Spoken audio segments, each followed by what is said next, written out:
I had a rather terrifying experience with one of these large Doberman Pinscher-looking creatures that you called Dogman when I was only 8 years old. When I was a little girl, I had this beautiful Labrador retriever named Sassy because she was always a very spunky dog. She had an almost sassy-like attitude, hence her name, and she was my best friend. That goes without saying. My mom and dad lived a bit out in the countryside, and we had this beautiful creek not far from our house that I spent a lot of my time playing as a little girl. Me and Sassy went on evening walks often. Being a little kid, I loved being out in the forest. I even set up several hammocks out there so I could sit with my dog and read my books and enjoy the sun and summertime. This evening, I was stopping to look at a bug that I had never seen before, while Sassy ran ahead of me to the creek. I usually stop her and tell her to wait, but I figured she was just as eager as I was to get in the water. After all, it was a pretty hot and humid day. The creek was just beyond this little hill that we were by, so I couldn't physically see her, although I knew where she was going. A few minutes go by, and I'm intently looking at this weird caterpillar-like bug. Looking back, I think it was just a type of millipede. My 8-year-old self, of course, never saw one before, so I was deeply intrigued. I began hearing my dog whimper and cry out, and water splashing. So I run up the hill where I can have full view of the creek in front of me, and I behold the sight before me. I see this giant Doberman Pinscher-looking creature standing up, holding my dog under the water, while she's gasping for air, flailing, and fighting for her life. This thing was easily double my height, and I remember it being extremely muscular and having tufts of gray and black hair all over its body. I also remember it having a mane around its head, if that makes any sense. The eyes were a dull amber, but they did not glow, and I never saw its teeth.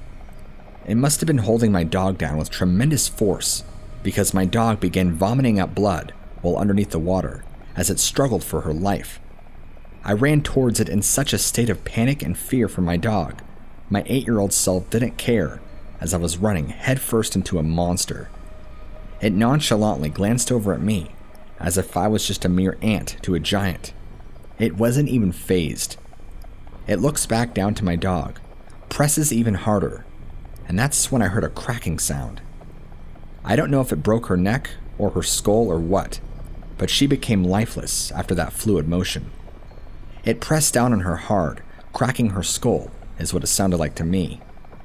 In another single fluid motion, it leapt up behind her, up in the trees, and was gone. It disappeared just like that. This all happened from my run to the top of the hill to my dog, which is probably only 50 feet, if even that. It happened so fast that by the time I got to Sassy, she was already dead. Her eyes had rolled to the back of her head, and she was lifeless with her head still in the water. I pulled her out and cried for probably 3 hours straight before returning home and telling my parents what happened. Her neck had been broken, her skull had been smashed, and she had drowned.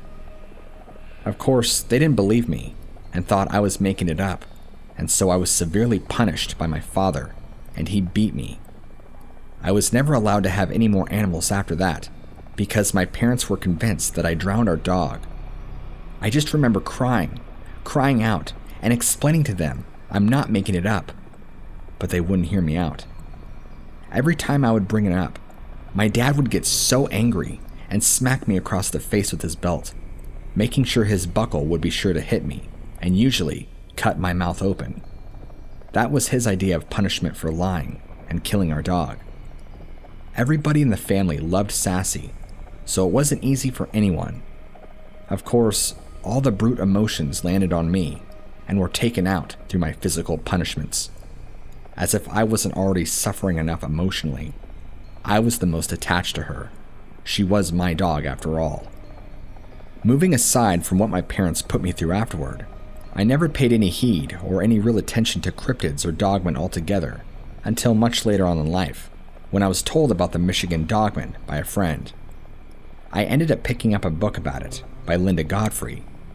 After venturing down that rabbit hole a little more further, I quickly was able to put A and B together and I realize now that what I had seen was a kind of one of these things that she talks about in her books. This was just a couple of months ago. I was driving along Interstate 80, probably about 100 plus miles outside of Chicago, heading west.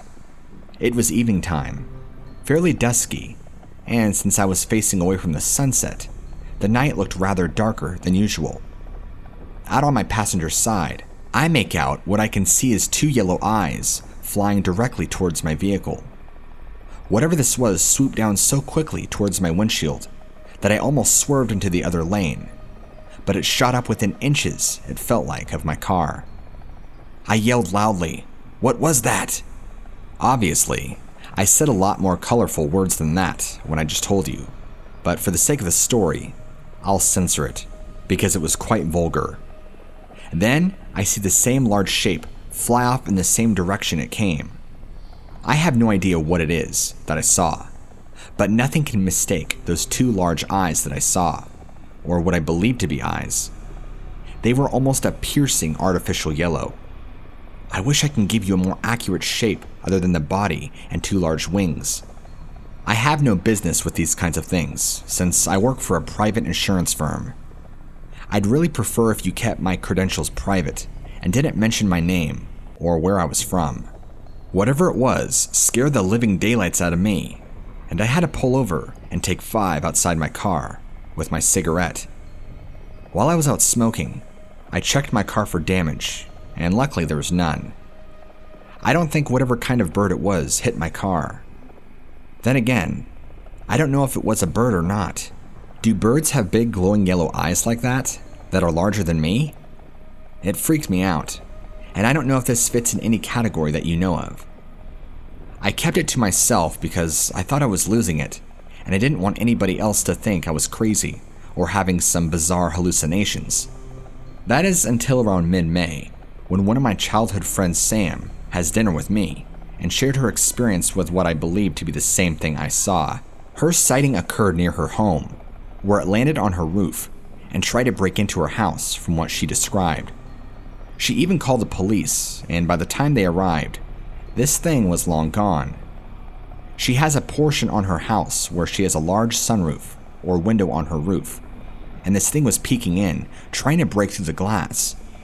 She told me it was the most terrifying and horrifying thing that she's ever had happen to her. I was so shaken by her testimony myself and can feel her fear that I decided to open up about what I saw only a few weeks prior to this dinner. She lives just outside of Chicago to the north in a larger, more sparser neighborhood. There's not as many houses packed together, so it's not a tight little suburb like you'd expect. After exchanging testimonies, we believe that we saw the same thing. The only thing she brought up with that she believes it could be was the Mothman, which fits the description of what she and I explained. I don't know anything about that stuff, as I said already, so this was news to me, but I thought you might find this interesting. Look, I'm just trying to live my life as normal as possible, and if I don't think about these things, then maybe I won't have to worry about them happening again, and I can just leave this all in the past where I want it to stay, for good.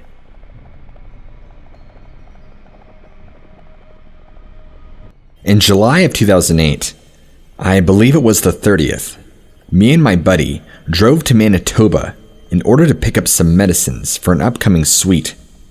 So we get to west of Portage la Prairie, and my buddy pulls into a gas station because he has to use the bathroom. I begin to doze off when all of a sudden, I feel 2 cold and bony hands wrap around my throat. The smell of decay fills my nostrils and makes my eyes water. I have been hunting quite a lot, and I have of course stumbled upon animal carcasses rotting. But that is a smell I would readily prefer over the smell that this creature emitted. I can't move my head as I try to see what is on top of me. I can feel tears starting to run down my face as black dots started to dance in front of my eyes. Bang, bang, bang! I look over at the window of the truck and see my buddy smashing his hands against the window. He looks petrified and keeps screaming a word over and over, but I can't hear what it was over the ringing in my ears. I read his lips, and my blood runs cold. He is screaming the word, Wendigo. I think back to when I was a little kid, and I had stayed out past sundown on a bitter winter evening. My father was waiting outside. He was scared, yet stern, and the look on his face said everything. You better get inside the house, boy. There are man-eaters in these woods. For years, I pester him over and over about what he was talking about, and that's when he finally tells me about the Wendigo. The ravenous spirits that look to possess weak-willed or starving people. They are cannibals born from the harsh circumstances of the great winters that have occurred.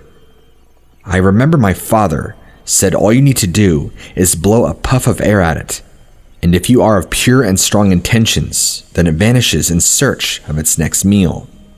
However, if you are greedy and a weak-willed person, it will possess you and make you into one of them. You will constantly crave meat, but only the flesh of man will satiate your hunger. But that relief is only a few moments. Then, you will be on the hunt for your next meal, walking around the woods with a constant void in your stomach and a craving stuck in your mind. I turn slightly towards the beast and a puff of breath in its direction. All of a sudden, the horrid smell of decay vanishes and the hands disappear. I feel this overwhelming urge to vomit creep up in my throat, but I restrain myself. My buddy hops into the truck. We are both silent as we drive on. Our breaths are the only sound to break up the silence. We drive around for 10 minutes before my buddy exclaims loudly. He slams on the brakes and screeches to a halt and almost collides with the car in front of us. The car turns around, and when we see what is causing the sudden blockage in traffic, a Greyhound bus is pulled over to the side, and a bunch of shaken-looking people are standing beside it. Their gazes can only be described as a 1,000-yard stare. Our CMP cruiser surrounded the bus. The red and blue lights dance on our windows. My buddy turns around, swearing at the inconvenience, and we drive back to a shady hotel we had passed earlier. The whole way there, I am sitting motionlessly. A sense of dread is ever present in my gut as we arrive at the hotel. We check in and start putting our stuff down when my buddy turns on the news. It's a pretty crappy TV, but soon enough, we see breaking news flash across the screen, and I stop what I'm doing. The news reporter looks shaken as she rattles off. One adult male is confirmed to be dead in what is being called a frenzied knife attack. We are getting multiple reports of the suspect consuming parts of the male body. The police have not commented any further. I look over to my buddy, and he has gone ashen white. He looks over at me and says in a withdrawn voice, I guess the Wendigo needed to be fed. The victim was Tim McLean. He was brutally murdered on Greyhound Bus 1170 by a man named Vince Lee, who was diagnosed as a paranoid schizophrenic. He told investigators that God told him to kill Tim. Tim McLean was sleeping as Vince stabbed him and was awoken to a crazed Vince standing over him, holding a hunting knife. Tim was stabbed over 60 times and then dismembered. Vince consumed parts of his head and actually stuffed chunks of Tim into his pockets. Want to know the best part? Vince Lee was released with a new name and no criminal record.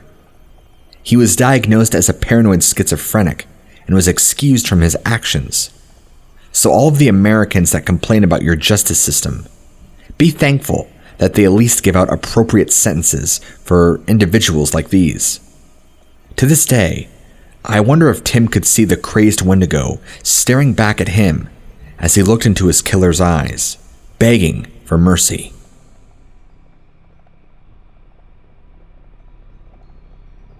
I have a question for you. Have you ever heard of big black wolves in Arizona or the southern United States. I have some close cousins that live on the southeastern side of Arizona.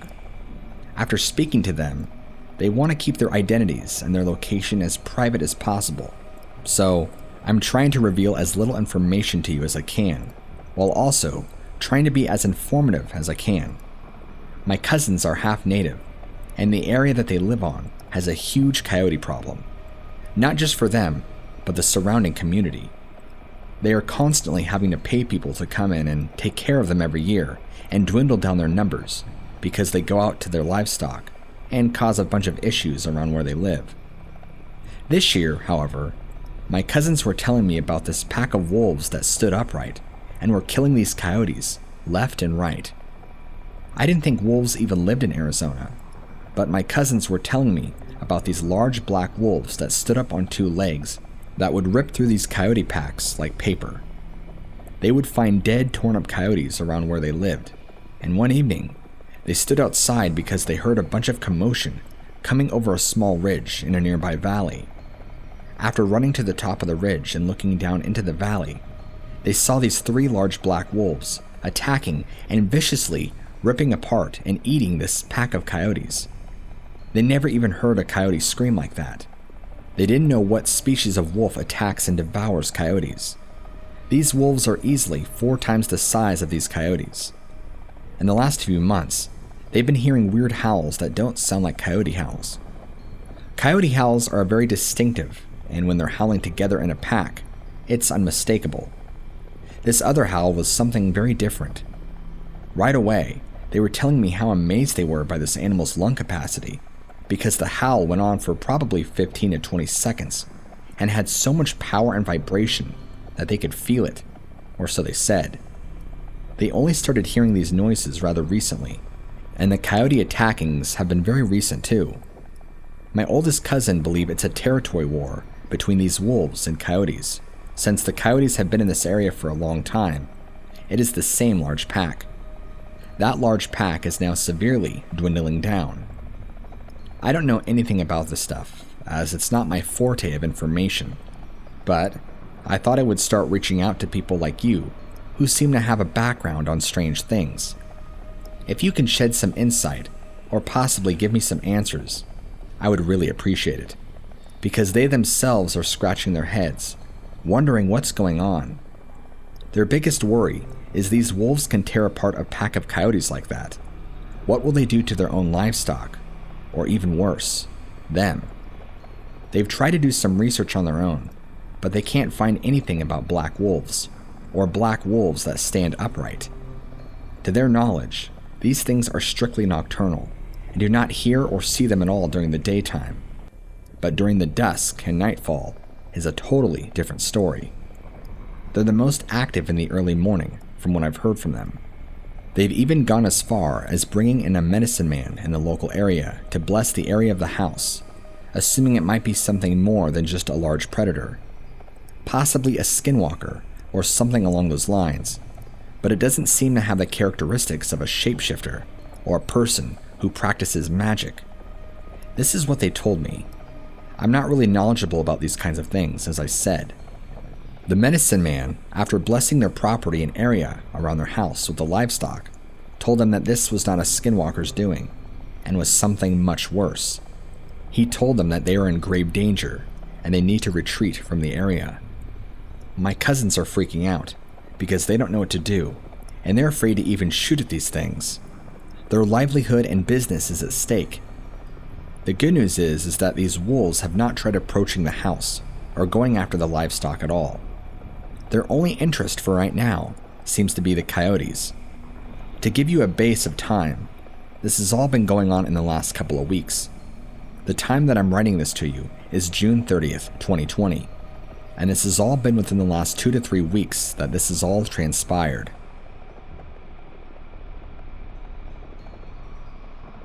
I went to a tribal art school in Santa Fe, New Mexico, located on the south side of the city, literally the second to last building on the edge of town. Across the road to the south was another school, a 7th to 12th grade, alternative kind of school. Anyway, beyond that was nothing but open land. Slight rolling hills covered in ankle-high desert scrub grasses, bushes, and trees here and there. This desert plain extends as far as you can see to the mountains about 60 miles south by Albuquerque and beyond. Anyway, my first couple of weeks in my freshman year, I was just getting settled to college life and was lucky enough to score my own room and pretty much loving it. College was awesome. Anyway, I've been a pretty big stoner since I was 14, and this didn't change much in college. It was just after midnight, and I went outside behind the student housing building to smoke a bowl and found myself alone. It was a smaller school, about 250 on-campus students, so it was not unusual to find the smoking area empty. So I'm smoking some hash on a nice bowl of bud, listening to music, getting nice and stoned when I spot movement across the street. From vantage point, the road running perpendicular between my dorm building and the school across the street was on a bit of a hill, and the school beyond was lower on the other side. That is to say, the roof of the building across the street was at eye level, and the movement on the roof caught my eye. There was a pale, skinny person running on the roof of the damn school across the street, maybe 200 feet, maybe 250, away from where I was smoking. I watched this figure run the length of the building's roof and jump off, and where it leapt down, there was an exterior light that illuminated this figure. I stared for a couple of seconds, not really believing it, and noped out back to my room. This started a whole series of stuff related to the tall white figure out there. For 4 years, it was something I kept an eye out for. My ex-girlfriend saw on the road to school, and my roommate I eventually got had his own encounters with. I scored an RA position next semester and sold a ton of weed, so I was in a lot of gossip and stories around the campus. It was a small school, and I was somebody people talked to. I heard stories from other people. One time, I went to deliver a stash to my buddy down in the family housing on campus. During the day, mind you, and when I knocked, homie was looking through the blinds all sketchy-like. I gave him a hard time, because he knew I was coming by, and first thing he said to me was, "I thought you were that white thing." That chilled me, because I talked a lot about the sketchy white figure to a lot of people, but not him. So yeah, other people have seen it too. One family had an incident that left the mother seeking counseling or some kind of psychiatric help. I know this through my job as an RA, and damn, I'm sure it was a crawler. Anyway, I apologize for my rambling story.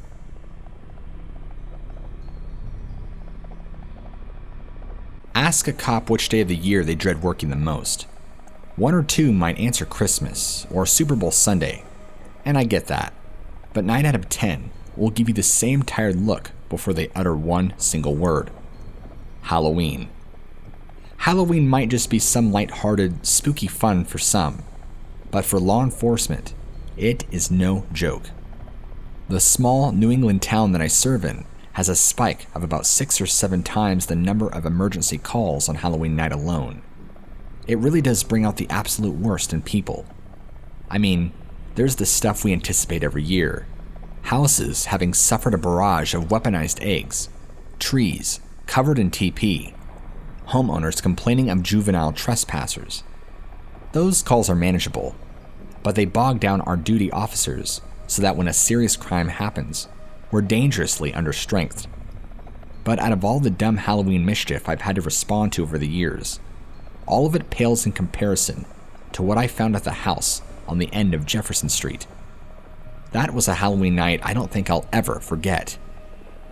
I just responded to a call regarding a group of teenagers who had apparently been engaging in some pretty aggressive trick-or-treating, all without costumes. That type of stuff is exactly why I hate Halloween. No, what they're doing wasn't strictly illegal, but I can't exactly have a bunch of knuckle-draggers making trouble on a night like that, especially not with the hundreds of excited children roaming the streets. I lecture them, they roll their eyes, but I join the force to get into car chases with bad guys, not argue semantics with a bunch of stoned brats. They walk away, muttering stuff that I choose to ignore, while I get back into my patrol car. The radio almost immediately buzzes to life. My dispatcher says something over the radio involving this rundown house over on Jefferson Street. I start the car up, listening as she describes a member of the public calling to report that the house has Halloween decorations that were too scary. She then says it's the second call that day, and I should go over and check it out if I have a minute to spare. She always did have a sense of humor. She knew well I was off my feet. We had a little laugh about it. Like I said, we get some seriously ridiculous calls on Halloween. It's not just kids. It's bitter old people and party poopers who honestly just resent people having a good time. This one good Christian lady calls us every year over trespassing trick-or-treats. Kids who calls the cops on actual children. Anyway, I carry on about my duties, responding to calls and generally keeping an eye out for trouble. A few hours slip by. The sun sets. The smaller kids lead by their parents and they disappear back into their homes until it's just a few older groups on their way to parties and whatnot. Then, the dispatcher gets on to me about this house on Jefferson. Says she's had 3 or more calls about the decorations, how they're scaring kids and even some parents, and she needs me to roll over there to check it out. Great. Arguing with some slasher movie obsessed hermit who's probably about to get all sovereign citizen on me. Just what I need to make me feel like a guardian of the innocent. Sometimes I feel like the world's grumpy stepfather, honestly. So I take the ride over there, to this smaller part of town that's a little more run down, arriving on Jefferson. I see the house immediately. There was absolutely no missing it. The old colonial-looking place was covered in Halloween decorations. Cardboard standees of vampires and zombies. A ton of fake cobwebs all over the porch. I think I counted like 20 carved pumpkins, dotted, all over the lawn. Pretty intricate designs, too. But, hanging from a large oak, just to the side of the house, was the most disturbing Halloween decoration I had ever seen. Not disturbing because it looked real. The limbs of the figure were too rigid, the hair a little too artificial. But the placement of the thing, it really did set me on edge as I started out of the patrol car at it. The figure hung by a rope from one of the oak tree's long, thick branches, drifting gently in the crisp fall breeze. Look, I'm a cop. I've seen some stuff. I don't frighten easily. I'm very logical, very level-headed, but that thing sent a shiver down my spine. I stepped out of the car, keeping my eyes glued to the hanging decoration as I walked towards it. The sound of crunching leaves under my feet with each and every step. Reaching for the flashlight on my belt, I pointed the torch beam over towards the tree. I could see why people called this in. The texture on this thing's skin, it was very graphic, blotchy, and purple, almost like an actual corpse. I only took another few steps before I felt extremely foolish for my previous thought. The smell, the sickly sweet smell of death, hung in the air along with what I had thought was just a decoration. But it wasn't. It was an actual corpse that had been hanging there all day. Hundreds of kids must have walked past there, only a few of them actually recognizing that thing hanging from the tree was a real cadaver. I felt sick. Sprinting back towards my patrol car, I radioed into dispatch to get the coroner out to Jefferson Street as soon as possible. My dispatcher was absolutely horrified when she learned what I had, that people had been staring at a dead body all day, many of them none the wiser. The hung man was one Richard Dodd, a retired teacher who was reported to have been caught up in some vigilante pedophile sting. According to investigating officers, Mr. Dodd had been tricked into revealing questionable interest to individuals that were posing as an underage girl. When they threatened to go public with some of the despicable things he'd said online, Mr. Dodd has opted for the easy way out, systematically fashioning a rope and doing the deed, all without a thought for who might happen across his body. People give me a hard time for not being into Halloween as a holiday, for rolling my eyes when grown adults talk about how wasted they're going to get, or what slutty costume they have picked out. but if they knew the things that went on around them on that grisly night, things that are sometimes hiding in plain sight, I don't think they'd be so quick to celebrate. Do you?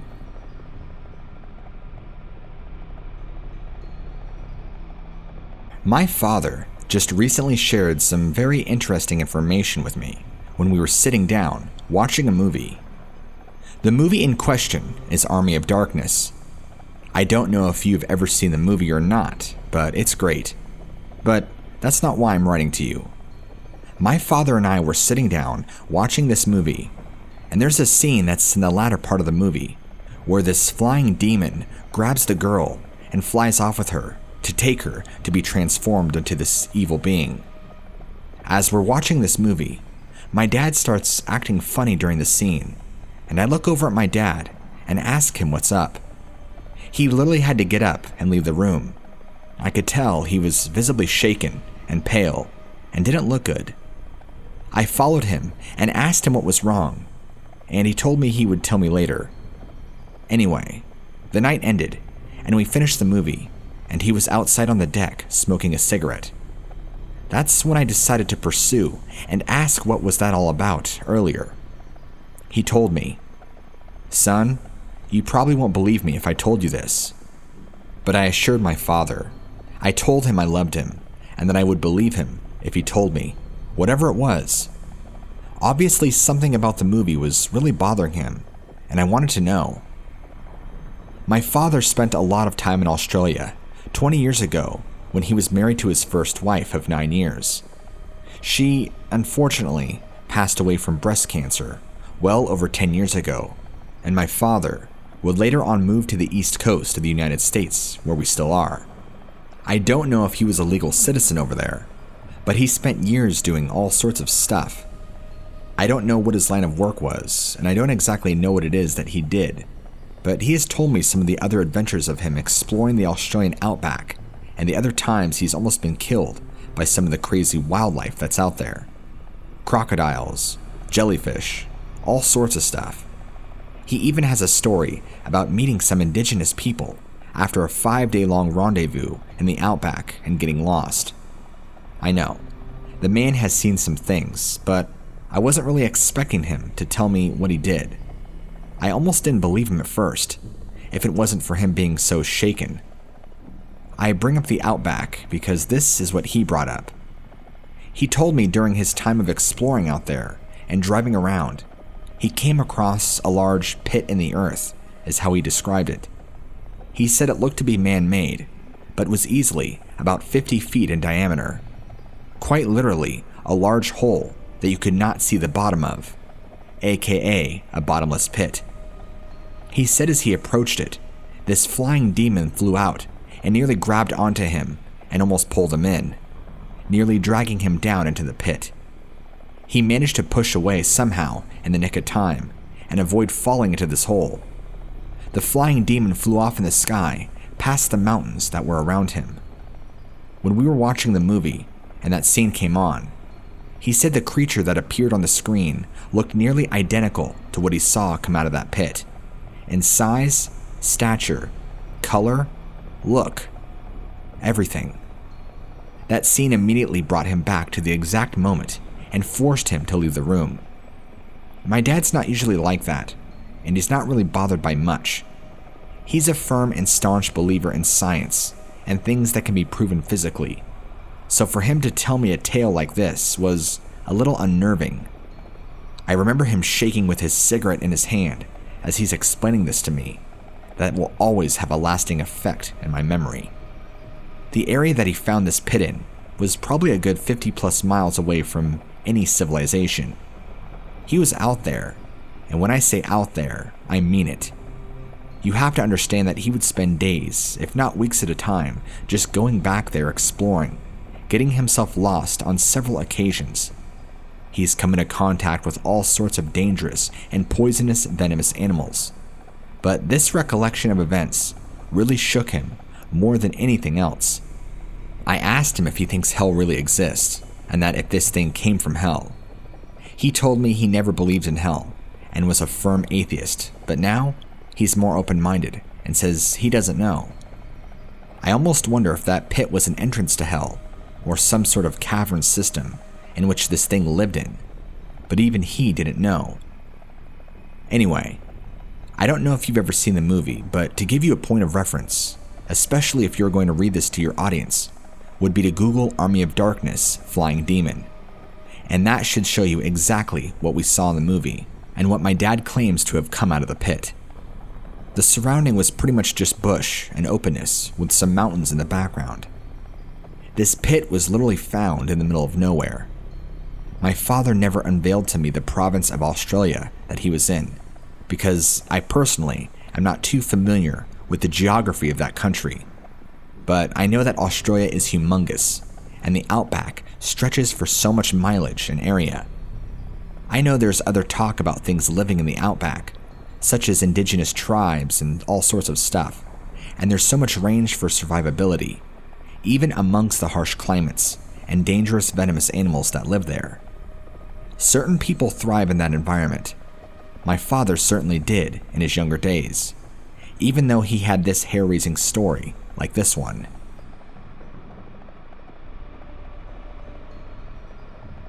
My friends and I used to camp a lot in the El Dorado National Forest. We had a spot along the Sopiago Springs that we used to camp at a lot. One weekend, we decided to go for a 3-day foraging camp. We brought in MREs in case we couldn't find anything, some guns, and some supplies to set up shelter. But that's about it. First night was chill. We cooked a bunch of crawdads and a squirrel my buddy shot, drank a few beers we'd brought, and slept just fine. Next day, something felt off to me. One of my friends who was with me and I had some really creepy experiences in this part of the forest in the past, and it felt like a bit like those. Forest was dead silent, and you felt like something was watching you.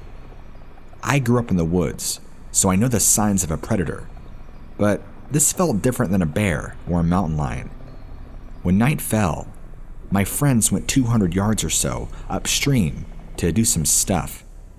I was alone in camp. The feeling got even stronger, so I built up the fire nice and big and grabbed a gun.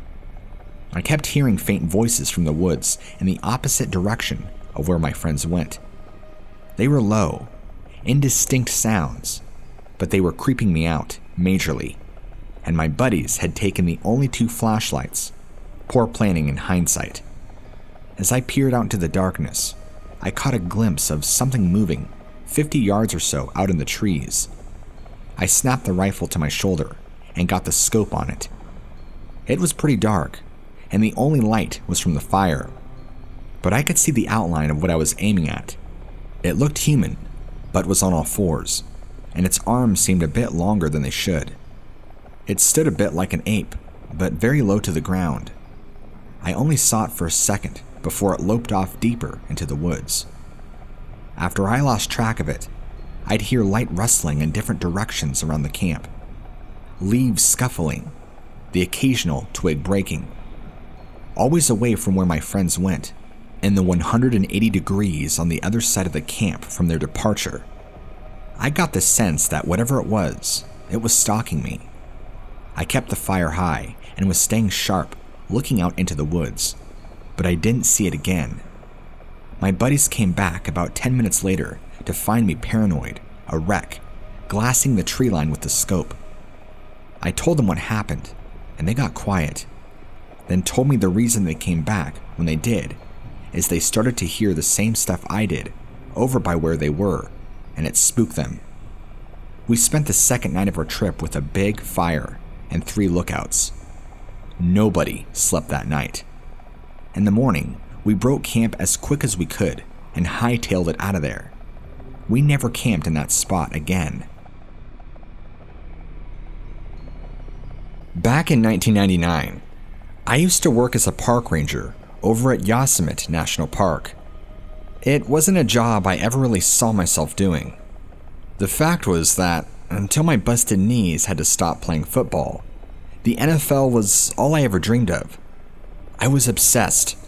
It was football in the morning, football in the afternoon, and at night, I used to dream of football. But, like many young men's dreams, they turned out to be nothing but the stuff of pipes. I needed a job, I needed money, and I needed it fast. So, when an uncle told me of an opening at the U.S.A for a park ranger, I jumped at the chance. He told me it was relatively easy work, mostly outdoors, and I could rely on it, as long as there was state funding. As long as there were still trees sprouting out of the ground, I'd always have work. So there I was, 23 years old, decked out in my park ranger's uniform, hiking through valleys and over hills, popping ibuprofen whenever my knees started to play up. I'd done the job for about 2 years in March of '99, and honestly, I'd grown to love it.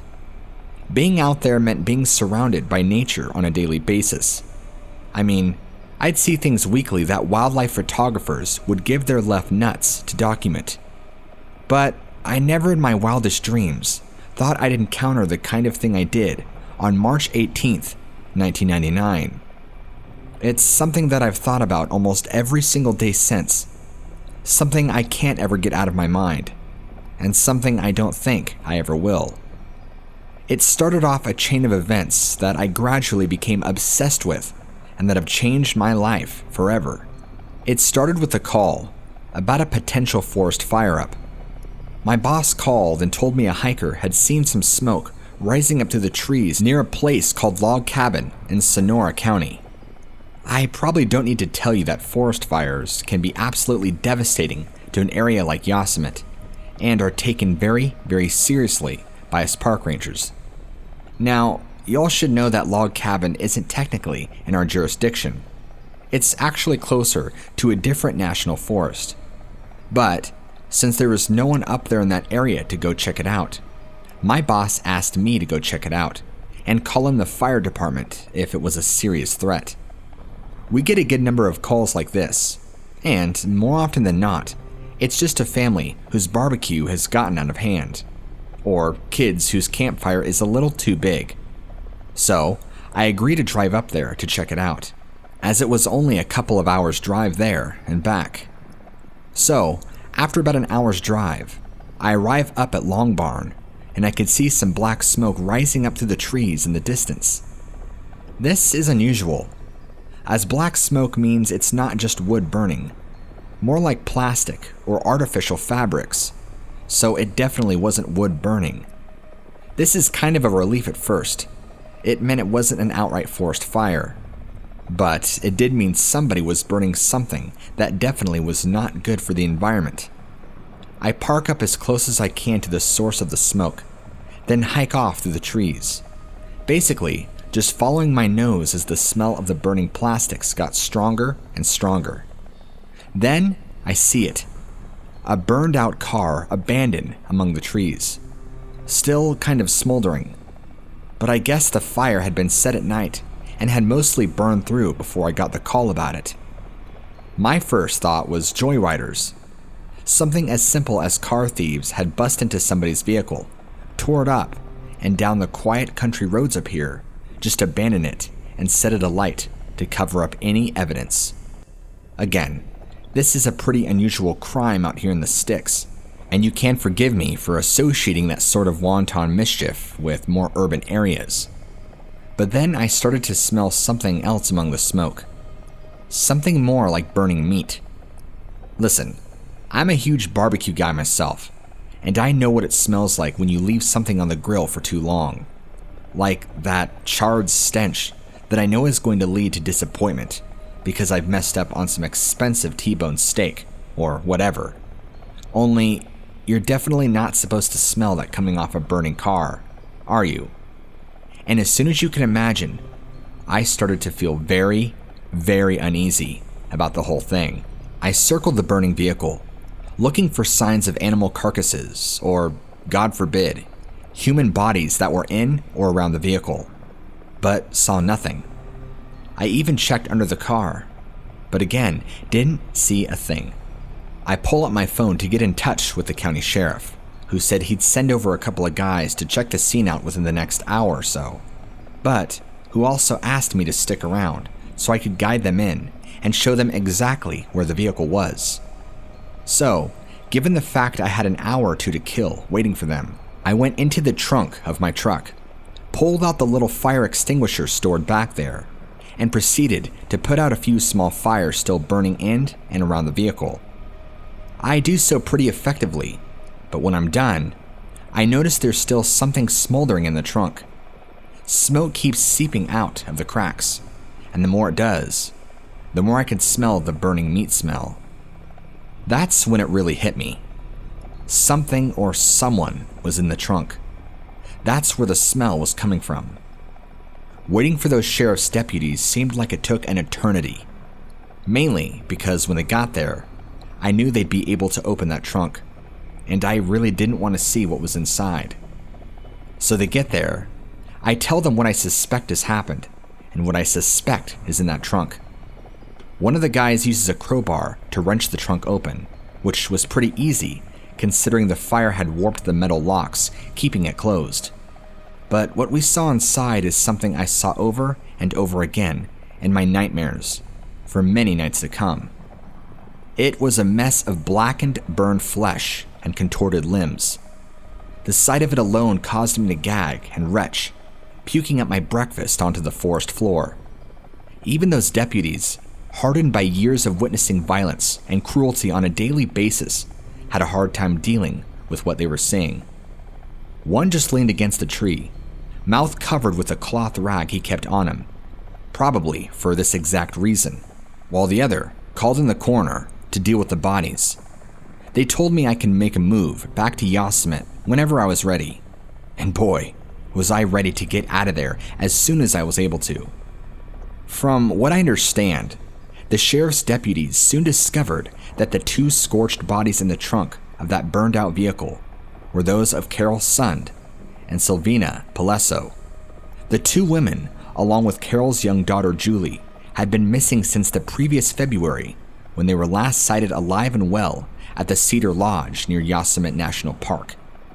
It was actually one of my colleagues over at the park that had been the last person to see them alive, and the whole thing had drawn national attention, landing them on the cover of People magazine when some journalist took an interest in the story. And I mean, it was a really interesting story, even though it was very morbid. Carol's wallet had been found on a street in downtown Modesto, California, 3 days after they had disappeared, and Julie Sund's body was found dumped in a heavy underbrush by an overlook at the Don Pedro Reservoir, several miles from the logging trail where the car had been found. Her throat had been slit from ear to ear. Local sheriffs and the FBI initially focused their investigation on a group of meth heads up in northern Cali who had previous convictions for stalking and assaulting lone groups of women. But all those leads were abandoned when a break in the case cast light on another suspect. Because the story doesn't end here. In fact, it got even worse for all of us that worked up there. One of the staff members at the U.S.A institution was a young woman named Joey Ruth Armstrong. Joey was friendly, bubbly, and generally just a joy to be around. I'd only ever met her once or twice in my time as a ranger, but I could see why she was a popular member of the team. She loved nature, and she loved her job, even more passionately than most others on our staff. But in July of the same year, 1999, Joey had made plans to spend a weekend visiting friends down in Sausalito. Team members who lived in the log cabin she shared with them in Yosemite Village said their goodbyes, wished her safe travels, and watched as she wandered off among the trees to catch a ride down to Sausalito. But a few days later, when she was due to return to the village, she didn't show up. She'd actually left some contact details with the team, just in case they needed to talk to her, but when they followed up with a call to check up on her, her friends told them she hadn't actually arrived to spend the weekend with them, and that they were starting to get worried. A group of rangers went over to the cabin that she stayed at, only to find her white pickup truck was still parked in the driveway, packed with luggage for her trip. Having decided to begin their search in the immediate area, the rangers split up into smaller groups. They trudged through dense brush, watching for rattlesnakes and looking for signs of their missing coworker. Then, After only a short while of searching, they apparently spotted footprints, broken saplings, trampled ferns and grass, all signs that someone had recently ran, or perhaps even been chased. That's when one of the rangers noticed something metallic, glinting in the sunlight just a few feet away. It was a keyring, lying in a shallow ditch. It was the sighting of this keyring that led to them spot something else. It was a dead body. It had on the white t-shirt and blue jeans that Joey had been wearing the day she left. Except now, they were filthy, dirty encrusted, and bloodstained. But despite bearing such similarities to our missing coworkers, it was impossible to immediately identify the body. That was because whoever had killed this person had also taken the time to cut off the head, decapitating it completely. For those of us that worked in and around Yosemite, Joey's murder meant that the nightmare of those burned bodies, the nightmare we'd all tried to forget about, had come back with a vengeance. The killings were made even more disturbing to us by just how rare it was for anything like that to happen in this area of California. According to one of the older rangers, the last known murder to occur inside Yosemite's boundaries happened 12 years earlier, in 1987, when a guy pushed his wife off a cliff in order to collect on a life insurance policy. As you can tell, I've thought about this whole thing and researched the various murders a whole lot, and I've discovered that the chances of being murdered in one of our nation's national parks is about 1 in 20 million. Basically, you have more chance of drowning in your own bathtub. So please, don't think this is an actual thing. People don't just hang around in the woods waiting to ambush unwary hikers. In the months that had followed the discovery of those burned bodies in the trunk of the car, the cops had almost no luck in finding a suspect. And honestly, we didn't expect Joey's murder to be any different. But, unbelievably, in the immediate aftermath of her killing, local authorities got lucky thanks to a witness statement given by one of our coworkers. They had noticed a blue and white 1979 International Scout parked near Joey's cabin on the night of her death, and the cops put out an APB right away. Then, a few days later, 2 park rangers spotted a vehicle that looked remarkably similar, parked on the shoulder of a highway not too far away. What happened next was truly bizarre. I spoke to the guys who found the truck, who said they searched around it for a while until they came across a guy sunbathing, completely naked, at a nearby riverbank. They asked who he was, and he told them that he was a handyman at the Cedar Lodge, some vacation homes built close by, and that his name was Cary Stainer. The guy seemed kind of embarrassed that he'd been caught in the nude like that, and quickly left the area. But my coworkers immediately called the encounter into the local cops, who showed up and compared the tire tracks left by the truck to those left at the scene of Joey's murder. They came back as exactly identical. A few days later, the same weird guy was taken into custody while he was visiting some nudist resort over near Sacramento. When they took him into custody and interviewed him regarding Joey's murder, he confessed. Just straight up confessed. Then, also confessed to the fact that he'd murdered Carol, Sylvina, as well as Carol's daughter, Julie. The FBI were called in for additional questioning, and it was then that Cary Stainer told them all about how he had fantasized about hurting women ever since he was a child, and how he had been completely unable to silence the voices in his head that told him to kill them. For 5 whole months, this absolute psychopath had been living right under our noses, hiding in plain sight. He'd been chilling up at the Cedar Lodge, doing his job, eyeing up potential victims under the pretense of being a friendly, little kooky local handyman. From what I can gather, no one had suspected him of anything to do with the disappearance of Sund Palesso because he had just seemed way too nice. Too much of a regular dude. That and the Steiner family name had been in the news before, for a reason that led investigators to believe there was no way that he had it in him to do something so terrible. You see, many years before, when Cary was just 11 years old, his younger brother, 7-year-old Stephen disappeared without a trace one afternoon while walking home from school on his own. This devastated the family, causing a huge rift between Carrie and his dad. Eventually, Stephen escaped captivity after 7 long years as the sex slave of Kenneth Parnell, a convicted pedophile and former employee of the Yosemite Lodge inside the national park. He became a celebrity of sorts. There was national newspaper and television coverage, as well as a book and a TV miniseries chronicling his years of abuse. Whether or not that whole thing shaped Carrie into the violent psychopath he eventually became is something I don't think anyone will be able to properly determine. But shortly after, Carrie began to claim he'd seen Bigfoot. Yes, the 8-man thing that's said to inhabit the woods of the Pacific Northwest. He was well on his way to being completely detached from reality. At his trial in 2002, Stainer pleaded not guilty by reason of insanity. His lawyers asserted that the entire Stainer family had a history of sexual abuse and mental illness, manifesting itself not only in the murders, but also his obsessive-compulsive disorder, his obsession with cryptids, specifically Bigfoot, and his request to be provided with obscene images in return for his eventual confession. He was nevertheless found sane and convicted on 4 counts of first-degree murder by a jury on August 27, 2002. The court then had to decide if he would be executed for his crimes, which it unanimously decided that he should, and rightly so. Stainer remains on death row as of September 2019, but problems with California death penalty laws are frustrating the process, and it's becoming increasingly unlikely that he will ever suffer the same fate as many of his victims. I know this was an overly long post, but as I'm sure you can all understand, this is something I've been quite frankly obsessed about since the discovery of those burned bodies affected me too personally.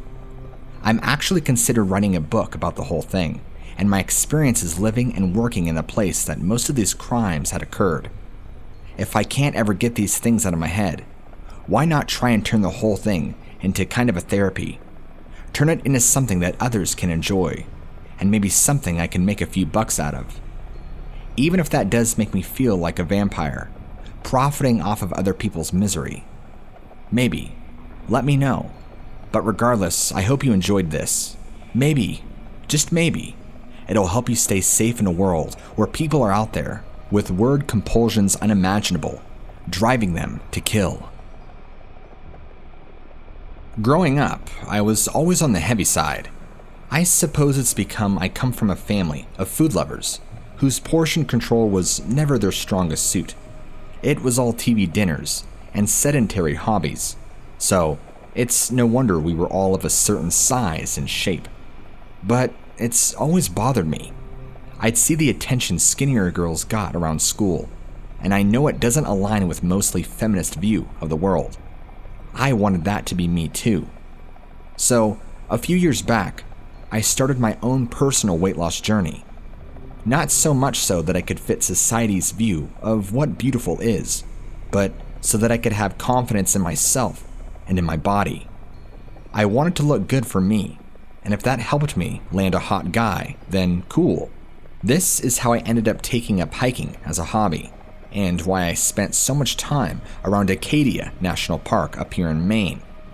The views up there also allowed me to indulge another hobby of mine, photography. And sure, my pictures don't make it any further than my Instagram account, but still, it's something that brings me a whole lot of joy. Sometimes I drive up there with friends, but they couldn't commit to those long trips all the time. So there were times when I'd have to go up to Acadia alone in order to get my few hours of exercise in. So I'm hiking the trails up there, taking pictures of the way, with the sun glinted off the ocean through the trees, messing around with filters, you know, the usual photography stuff. I thought I'd managed to get this one amazing shot, something that was bound to get a whole bunch of attention on Instagram, when I hear a voice sounding from behind me. Lovely day for it, huh? It was a man's voice. Friendly sounding, but still, the shock of hearing it so suddenly made me jump.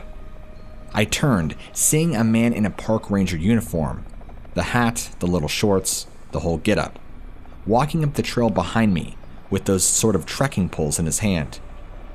Yeah, gotta make the most of the nice weather here in Maine, and it's super rare. I tried to sound as cheerful as possible, but I won't lie, I didn't really want the attention, at least not from an older guy like that, who'd also managed to ruin the composition of the photograph I was in the process of taking. I know that makes me sound unfriendly or whatever, but honestly, sometimes us girls just prefer to be left alone. But he continued to make conversation in that super annoying way that some people do. It's like they can detect that you just want to have some time to yourself and opt for being gregarious. So I remained polite for as long as I could, nodding along as he talked about how lonely it could be being a park ranger up here. Then eventually, just straight up asked him politely to leave me to my photography, making something up about being a professional photographer who was surveying the area for a magazine I worked for. I know, I shouldn't have lied, but I got the distinct impression he wasn't going to leave me alone otherwise. But he took it on the chin. I suppose he got the craving for human contact out of his system. He told me he was so sorry to interrupt, wished me luck with my work, then carried on down the trail. So I take my photos, taking my time over them, but he decides to turn back and walk the opposite way, so I don't run into him again. I didn't think he was creepy or anything. I just didn't want to have that awkward moment of running into the guy again and being like, oh, hi. Call me neurotic for wanting to avoid that, but that's just the way I felt about it.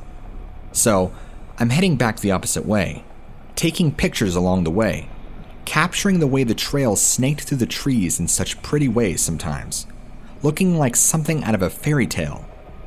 I happen to take a particularly aesthetically pleasing one, and I'm admiring it on my phone, when I happened to notice some small detail in the center right of the frame. It was a figure, clearly wearing a pair of shorts, peeking out from among the trees. I know that's a pretty innocuous little detail. I know it was just the ranger I'd seen like an hour previous, but it sent a chill through me. Just how had he managed to loop around and get ahead of me, even though he walked off in the opposite direction to what I had? I felt distinctly unsafe, a flash of fear running through me as I began to suspect that this ranger guy's intentions were far from good. I mean, who just follows somebody like that? Or rather, it wasn't even following me that he was doing. This guy was straight up stalking me, but I had no choice but to walk by him. He had literally put himself between me and my car, so I had to just suck it up and walk past him, even if it was putting on a brave face to do so. I tried to cut him off, if that makes sense. I was prepping myself to just be like, hi there, can't stop, late back for a meeting, or something to that effect. But it was him that spoke first. You know, it's just safe for a girl like you to be walking around the park alone. I can't remember exactly what he said, that's just my estimation of it. You're really pretty, and bad things can happen to a pretty girl that walks around on her lonesome. I was ruined. I tried to think of something witty to say, some cutting retort that would shame him for being way, way too familiar. But I couldn't. I was just terrified. Who says that to a total stranger? So I just carried on walking at an increased speed, ready to call 911 if he started to follow me. But he didn't. He just shouted where you going? Don't you want some company? Take care. Being rude like that, little lady. You might just end up being rude to the wrong person. I thought, crap like that only happened in horror movies or something. That creeps like that couldn't really be walking among us, or that if they were, I suppose I just hoped I'd never encounter one. So I get to the end of the trail, back to the parking lot where I'd left my car, when I see another ranger milling around the area, taking little markers out of his trick or whatever. I walk up to him and demand to know who the other ranger on duty was, describing the way the guy looked, how his uniform was all dirty and stuff, how he carried that trekking pole, when suddenly, I just started to feel sick. This other ranger, his uniform looked almost nothing like the guy back in the woods. It was clean, pressed, and starched. A lighter khaki color with different styles of patches on it. Same kind of Maine Park Service kind of thing, just different looking. I knew what he was going to say before he even said it. There was no other park ranger on duty at the time. He was the only guy in the area, and no one else should have been wearing a ranger's uniform. He saw the look of horror on my face, that nauseous, shell-shocked look, as I realized just how much danger I'd been in walking around with that guy on the loose. I told him everything, but I didn't stick around to see what came of it. I just got in my car and down back north towards Ellsworth, and it took me a long, long time before I was able to go back to Acadia, even with friends. And I make a point to just never, ever go to secluded places like that alone now. It's just not worth the risk of running into someone like that. Someone willing to dress up in order to trick young women into feeling safe, when in reality, they may well have very, very different intentions.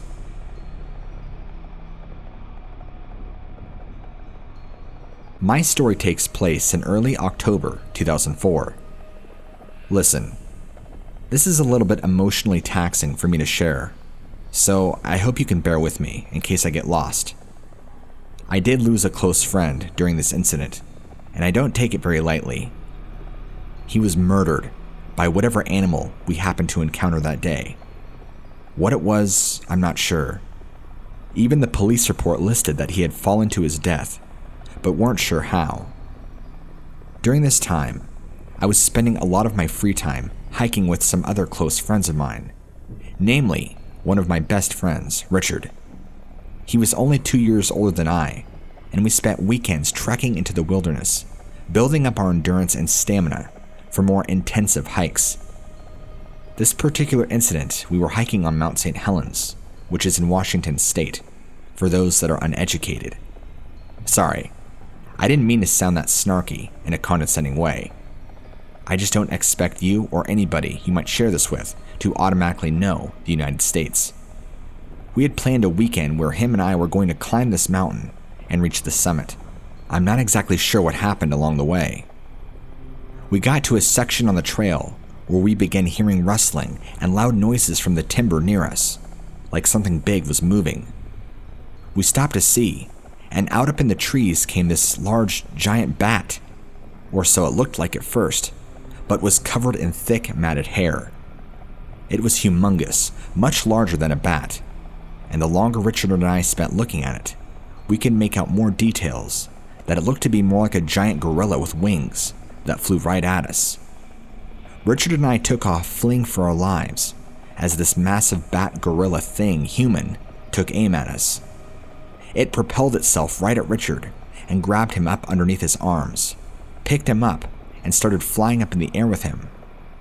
I'm screaming bloody murder and the sheer disbelief of what is actually happening before me. This thing flies a little ways over a steep, rocky embankment and drops him about 80 feet, and he falls to his death, landing broken on the rocks beneath. I really don't like to get into detail beyond this because it's too traumatic for me to recall. I'm going to leave it at that. I saw everything, blood and all.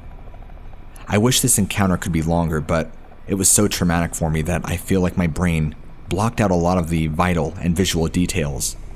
Even writing you as much as I have about this encounter, I feel like has been enough. My understanding from what police told me is that he died on impact, which was evident with the way he landed and what I saw. Maybe I'll contact you at a different time when I feel more comfortable explaining things out in more detail. I'm sorry.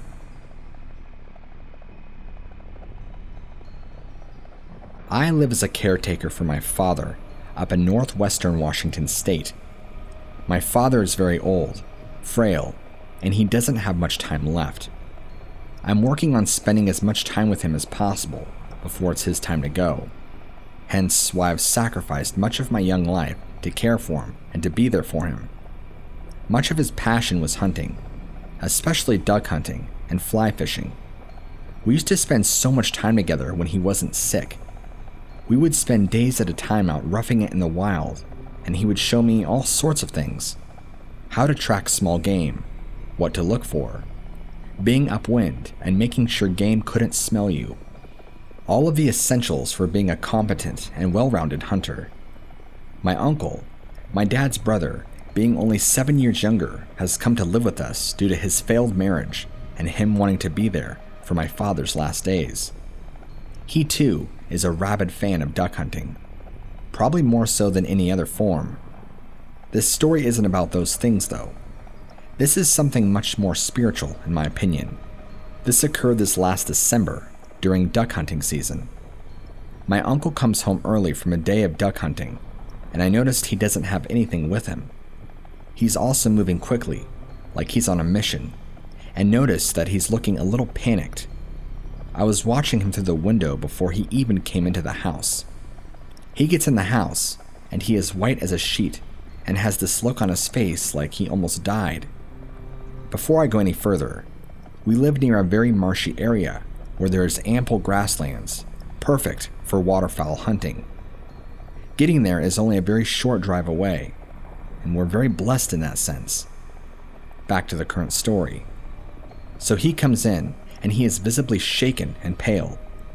Before I can even get my mouth open to speak a word, he starts asking me if he has ever seen a large German Shepherd before, walking around the marshes where he just was. I gave him a strange look, and told him no, I didn't know what he was talking about.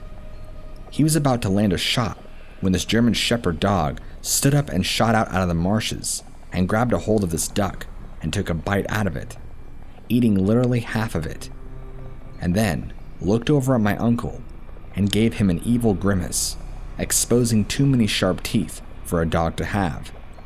Even the expression in its eyes were pure evil. I really wasn't sure what to say or how to respond when he told me this. My uncle isn't really bothered by a whole lot, and he is definitely not the fearful type. For him to be this visibly shaken and terrified spoke volumes about the truth of what he was telling me. When I tried to ask him more questions, he seemed like he was having a rough time responding and going into more vivid detail. He kept reiterating the same points, that it looked like a large German Shepherd that appeared out of the water and was clearly standing on two legs. It reached over and grabbed the duck he was aiming at like it was nothing, grabbed it and bit it in half with its teeth.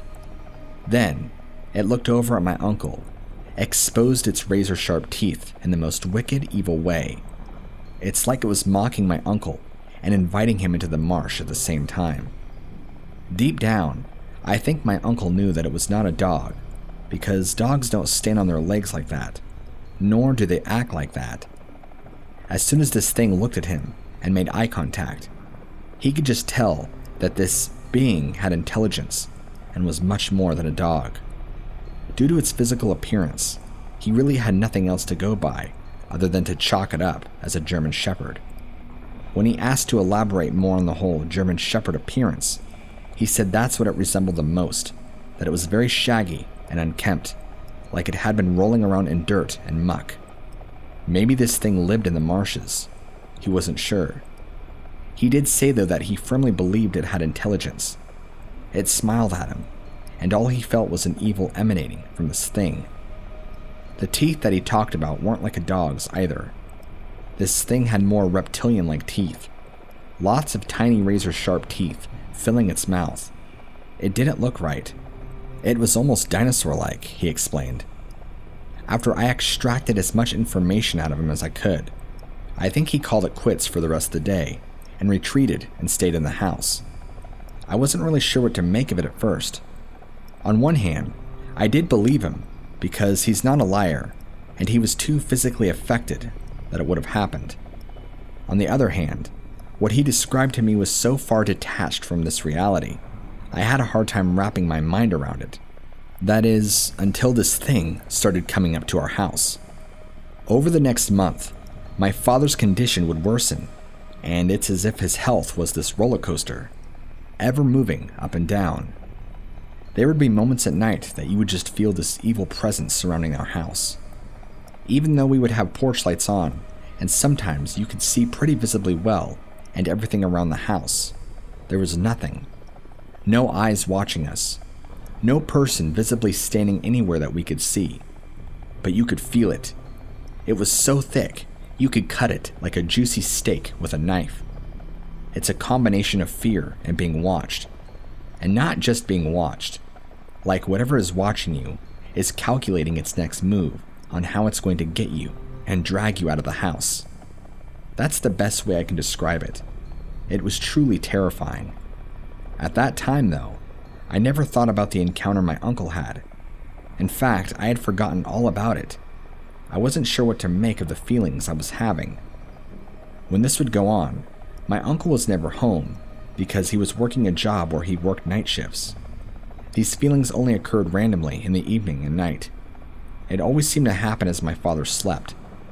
As I progressed into February, I began to hear tapping and knocking on the glass. It wasn't like finger tapping. It was like the nails tapping against the glass. And then there was that horrible scraping alongside the house. It was like somebody took a board with a bunch of nails in it and drug it slowly along the siding. This would happen early in the morning hours when most of us were asleep. It was always accompanied by that horrible presence that we would continue to feel on and off. As we got later into February, I, for the first time, thought exactly what it was. It is to the T as my uncle described it. Until that moment that I saw it, I never paired his story with what we were experiencing around the house on random nights.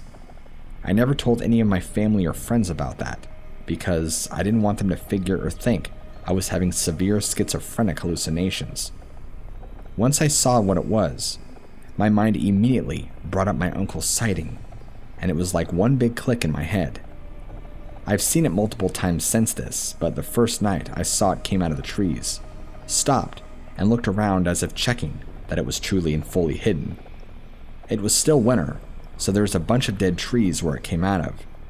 From my view, I just watched this massive black shape, blacker than the darkness around it, move slowly out of the trees and into the open.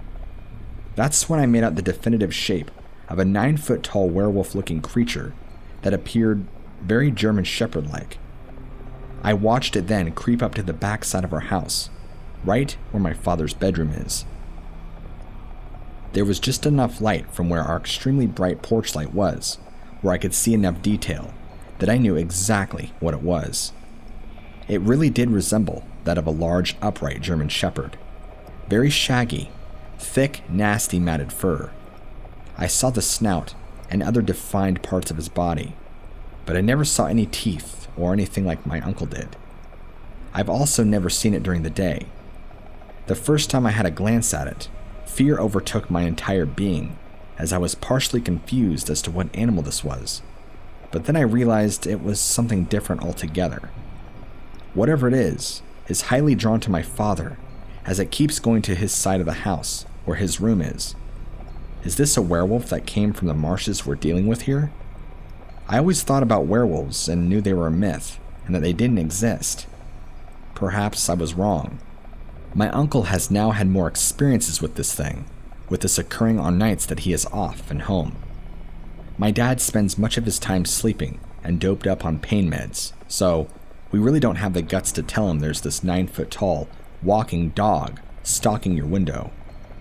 My uncle has tried shooting at it before, but it's like this thing doesn't even fear guns.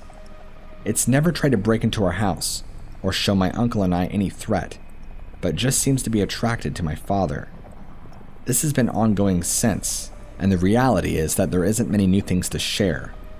My father is still struggling for his health, and it's slowly declining.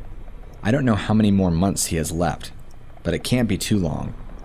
We're all prepping for his passing emotionally and physically, and this nuisance, whatever you want to call it, keeps making its appearance very often at random times during the evening and night. Then, to say I'm beyond terrified is an understatement. We are tormented by this thing, and we don't know what to do other than to cower and hide like little scared children. I've started reaching out to people in hopes that I can get some answers on how to deal with this. Why is it so attracted to my father? Is it going after him? Is it wanting to kill him? My uncle said he had watched it at night, and it just stands there by my father's window, watching him as he sleeps. It's very creepy. To answer your question, no, We have not tried calling the police, because we know where that would get us. Blown off and blacklisted. With all the rioting going on right now, I feel like our situation would be the very last thing on the totem pole of importance. Part of this is written to you out of desperation, because I have no idea left what to do. I don't know what this thing's intentions are, but I know deep down they can't be good. If it was, we wouldn't feel its evil presence every time it makes itself known. The other part I'm writing to you is because I just want answers. Please, help me in any way you can. Thank you. My best friend and I were chased by something. What? I'm not sure. I can tell you it looks like a giant hideous bat from hell that latched itself onto the top of my car and held on for some time before finally flying off into the night. It even tried to shove its clawed hand in my window and grab at me. It still stands as one of the most terrifying experiences I've ever endured in my life, and I'm a person who has survived ample emotional and physical abuse as a child. The fear that I experienced from this doesn't even come close to my childhood recollections. Years back, my friend and I were doing a little bit of road tripping since I'd saved some money and we were wanting to see some parts of the East Coast and around that area. Originally, I'm from the Pacific Northwest. I've made a lot of friends via online gaming, so we thought it would be fun to visit up with them and just crash at their house instead of hoteling and spending a lot of time sleeping in our car when we could. At this point in our trip, we were going through Missouri, and I want to say we were in the Mark Twain National Forest, if I remember correctly. After a while, all the woods in the country starts to look the same. I'm not exactly sure what happened, because my friend and I put our GPS to one of my friend's coordinates, and somehow the GPS must have rerouted us, because we went in the total opposite direction, and were wandering around in the forest around 1 a.m, trying to find out where we were, and where were we supposed to go. Yes, the National Forest is a beautiful place to be, but when you're by yourself, tired and stressed, and you're the only person around for miles, well, besides my friend, it's not exactly the funnest. The GPS told us we were supposed to take this one lone road, but we did, and it seemed like it kept rerouting us. I was getting flustered, and so was my friend, so we were going to try and loop around to see if we can get back to the same way we came. Let me explain to you that we were the only people out on the road at this time, as we did not see another pair of headlights for well over an hour. We were driving, and he was fiddling with the GPS, trying to get it working properly. My brights are on, and so I can see pretty much everything in front of me. And that's when I see these two glowing dots getting closer to us. I realize these dots are a pair of eyes, and then I start to see the shape that they are attached to, and I begin screaming dramatically. For a split second, I thought it was a bat, but then I realized it was easily 5 to 6 times larger than your typical bat, and its face was much more hideous. It looked like a demon bat, if I had to tell you what I thought, and it was much bigger than I. It flew right at our car and landed on top of the vehicle.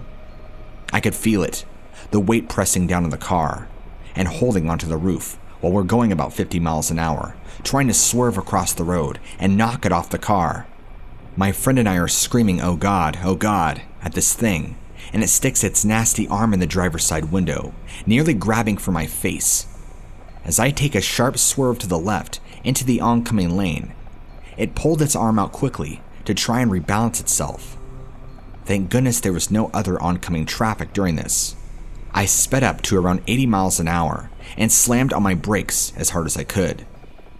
I was driving so erratically, trying to get this thing off of our roof, that I'm surprised I did not flip the car once. I could feel the weight come off the vehicle as soon as it left and flew off. My friend and I just kept driving for hours, amped up on adrenaline and fear, not knowing what just happened to us and trying to process what that was. We ended up driving for a few more hours, stopping at a gas station to get a couple of Monster energy drinks and pushing through until morning, until we could find somewhere to crash. I certainly was not going anywhere near the forest we just came through, with whatever the hell that thing was.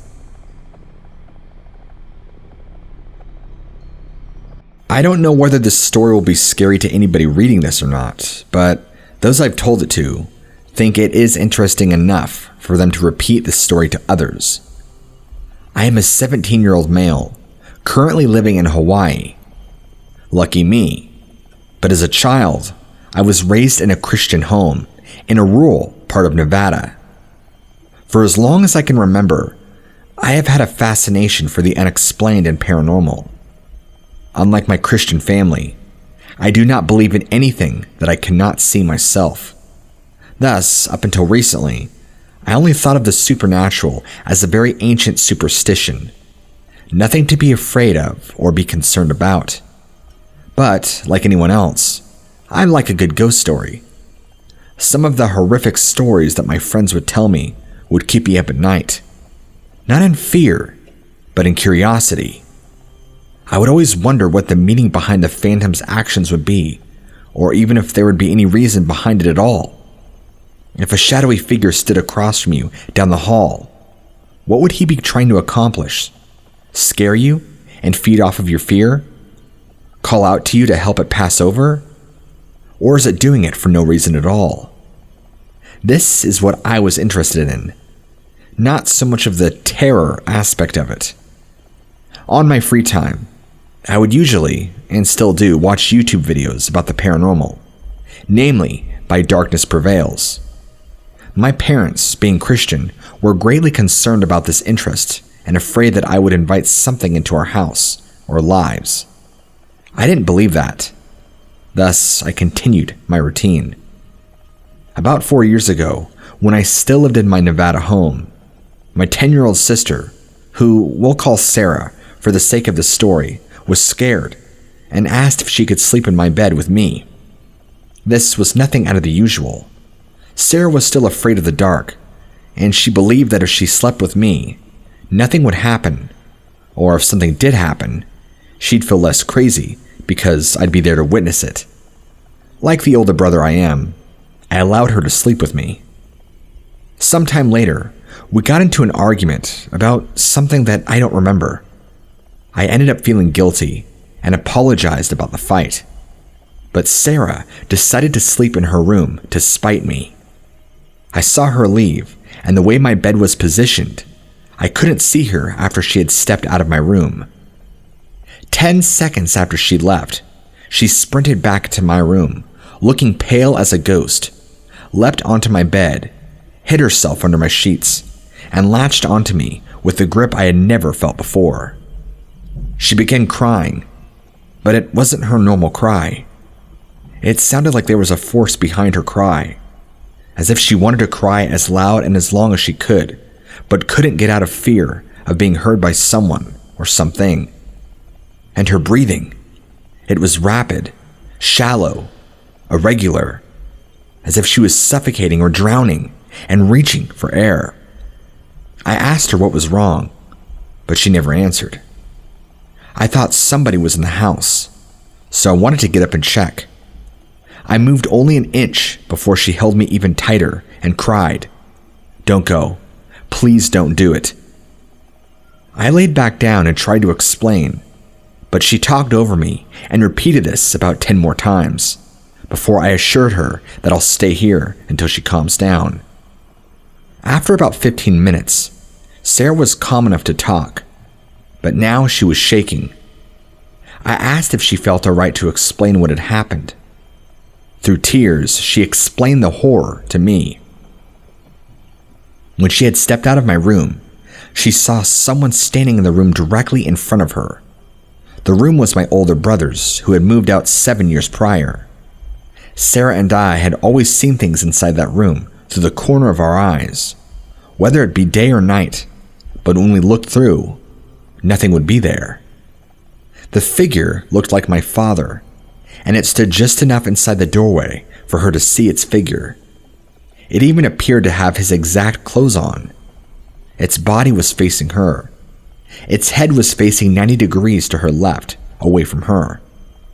Once she had seen it, she realized that my father was at work, driving a semi-truck to Boise, Idaho for one of his regular runs. No other males besides me lived out there. When she had realized these things, the figure slowly turned its head toward my sister, and while doing so, changed from my father's appearance into what she thinks was its own appearance. In Sarah's words, its hair was frizzy and had black and red streaks. Its eyes were glowing red. It had no nose. Its skin was palish blue, and you could see the veins, which were tar black, but were extremely tall and slender, with long bony arms reaching past its knees. His fingers had thick, long, and sharp nails that were stained with a black substance. It wasn't dripping off of his nails. It was like crusted on. It stood there, extremely straight and stiff, and just stared at me. It didn't say anything or make a sound, and filled me with this almost paralyzing fear. Seeing this, she wanted to run to my parents' room down the hall, but she feared that she might not make it before this thing caught her. So she looked quickly behind her to see if my door was still open so she can dash into my room. When she looked back, the figure was 2 feet closer to her, still retaining the same posture and unwavering stare. As soon as she saw this, she turned and bolted into my room. To her, these few steps into my room seemed in what felt like a mile. She felt it get closer and closer, each and every step that she took.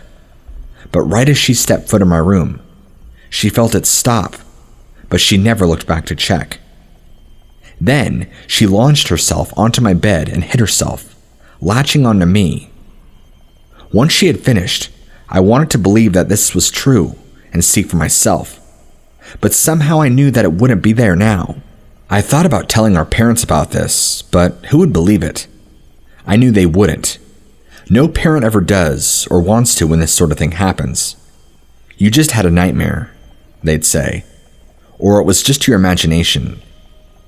Thinking about their responses got me doubting in Sarah's story, but the utter terror and exhausted look that my sister had made me dismay my own doubts. Eventually, we decided to tell our parents. I went first, of course, with her tightly hanging on behind me. When I left my room, I didn't see the figure, which I knew was going to happen, and made me feel relieved and bummed at the same time. Upon reaching our parents' room and telling them about it, they said the exact things I predicted. My sister, once hearing their response, snapped and began yelling through sobs to them. What was I thinking? I should have never told you. You never would have believed unless you saw what I saw. I thought by telling you, you would comfort me, but instead you're sweeping it under the rug and telling me that I'm crazy. Sarah is a sweet and respectful girl. She never raised her voice at our parents, even if she wanted to. So this caught our parents' attention and fully woke them up. They realized through this outburst, my account of the event, that this was indeed true. My mom called the pastor. It was then 12:51 a.m. to come and bless the house. The pastor came and prayed, burned incense and other rituals to cleanse our house. I didn't believe any of this worked, but it made my sister feel a little more at ease, so that made me feel better. My parents and Sarah never told anyone of this, still believing it could be some imagination, and I only told a few close friends when they would sleep over. Fortunately, we moved 2 years later to Hawaii, leaving that thing behind. Although other things, such as bowls falling out of the cabinets by themselves, or random but ghastly screams have happened, nothing ever occurred, before or after, that was as serious as this. After this event, I wanted to know what my sister saw, so I searched online for what it could be. I thought that it could be a Wendigo, a rake, or skinwalker. But all of those things would have killed my sister, and probably all of us, if it was any of those things. If you think you know what this could be, please tell me, and thank you for hearing my story.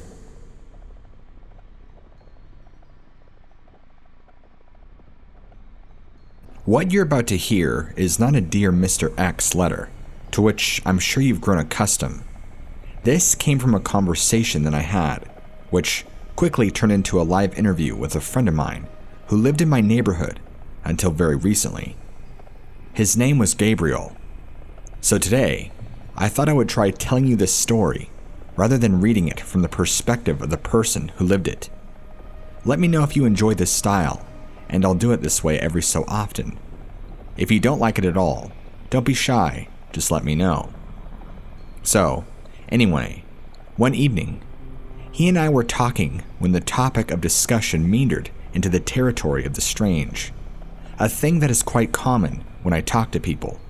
As the key words began to pop up, ghosts, vampires, dogmen, glitches, etc., I noticed a peculiar spark of familiarity, a passion in his eyes that told me without a doubt he himself had seen something in his time. Gabriel was a native of Costa Rica. He grew up most of his life there before immigrating to the States. When I asked him if he had ever seen anything odd, his eyes widened. "Yes, I did," he said, half excited, half under his breath. "Have you ever heard of Cadejos?" I had not. As he spoke, I ran an image search of the Spanish word. Gabriel's eyes shifted, almost looking past me, as he recounted the story of a dark night in San Jose, Costa Rica, when he was only 10 years old. He lived with his mother, father, and older brother in a small suburb called Las Animas, meaning City of Lost Souls. The family home was a brand new construction on a street with only 2 houses that were separated by several empty lots. Gabriel's father was a metal worker, so he made sure his home was fortified with steel doors, door frames, and window bars to withstand the high crime rate of the small town. The small backyard was walled in to make it less attractive to robbers, and they had a Doberman guard dog named Rambo to keep watch when the family was out and about. The dog had to be trained to only accept food from Gabriel's father, because thieves in the area were known to try and feed poison to guard dogs in order to gain access to homes. In that neighborhood, there was typically an unspoken curfew for children after dark. If they were away from home and not with their parents or didn't have a ride home, they were basically to stay the night wherever they were, just to be safe. So, one night, Gabriel and his brother Miguel were over at their friend Carlos's house, who happened to live in the only other house on the street. They ended up staying until just after nightfall, but they really wanted to go home anyway. The 2 brothers debated with Carlos and his mother about walking home. Although both houses were extremely well lit with floodlights, there was about 75 yards of unlit dirt road and knee-high grass between them. Now, they had made the trek into darkness before, but always with their mother waiting outside, keeping an eye on them. This time, she was nowhere to be seen, making the boys feel a bit more apprehensive. As their debate continues, their mother finally stepped out and began to wave at them to come home. When they saw her, the boys began on their way at a jog as they turning back to say goodnight to Carlos and his mother as they went back inside. And this is where things get weird. When the boys turned back to look at their mother, she was gone. What they saw instead, standing across the street in the middle of a field a ways up the road, was a dog. The boys slowed to a deliberate walk as their old tennis shoes scraped along the unpaved, overgrown road. They stared at the dark figure in the distance, trying to decipher it. They could tell it was a dog. No surprise, they had 2. But it looked far too large and imposing to be one of their Dobermans. They noticed the glimmer of a thick chain wrapped around the dog's neck. The eerie sound of metal rattling permeated the night air. For a moment, they told themselves it was just Rambo, that maybe he had broke free of his chain and got out. The brothers argued over whether or not it was Rambo as they walked steadily toward the house. The closer they got to where the mysterious dog was, the more they noticed that it seemed to be growing in size. When they finally realized that what they were looking at was not their beloved Rambo, the 2 young boys halted in their tracks. Gabriel looked up at Miguel. As we sat in my studio, Gabriel's eyes began to welt with tears. He said that despite all the trouble they'd gotten into, it was the first time he'd ever seen his big brother scared. They didn't know it at the time, but what they were saying, the thing that was watching them, was a cadejo, what you and I know as a kind of hellhound. The black dog shifted its ominous gaze between the boys and their house, looking back and forth over and over, as if acknowledging that at any moment they were going to have to make a run for it. It stood as an imposing wall between them and safe haven. The boys knew that they were far too in to make it back to Carlos's house without being caught, but continuing down the road felt like certain death. Their best chance was to walk back the way they came. They slowly turned and started back when they heard their front door open. Their mother emerged from the doorway with her hand shielding her eyes from the floodlights. Throwing their fears to the wind, the brothers made the only decision that they could. They broke into a sprint, running harder than they had ever had before to save their mother. The hound's head shot toward her, and it catapulted its massive body into the air, leaping at least 30 feet in one terrifying motion before violently slamming into the ground and beginning its own mad dash toward the house. The beast cut a wide path through the tall weeds of the field. The loud metallic sounding of the chains intensified as it closed in. Somehow, the boys were able to get their mother before the hound, grab hold of her, and pull her inside. They slammed the door behind them and retreated inside. Their mother prayed in a state of disbelief as the front door trembled with blow after blow from the enraged monster outside. After only a few moments of excruciating terror, the noise suddenly stopped, replaced by a loud car horn blaring from outside the garage. Gabriel's father yelled at them to activate the metal-clad garage door from inside the house.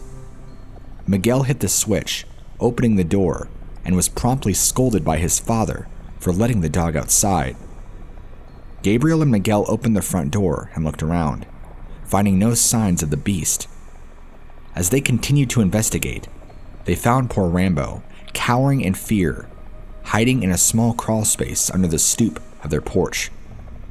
As I wrapped my head around this intriguing story, jotting down notes on my computer as quickly as I could, Gabriel's face lit up at my clear fascination with his experience. He told me, "You know what? I have another story for you.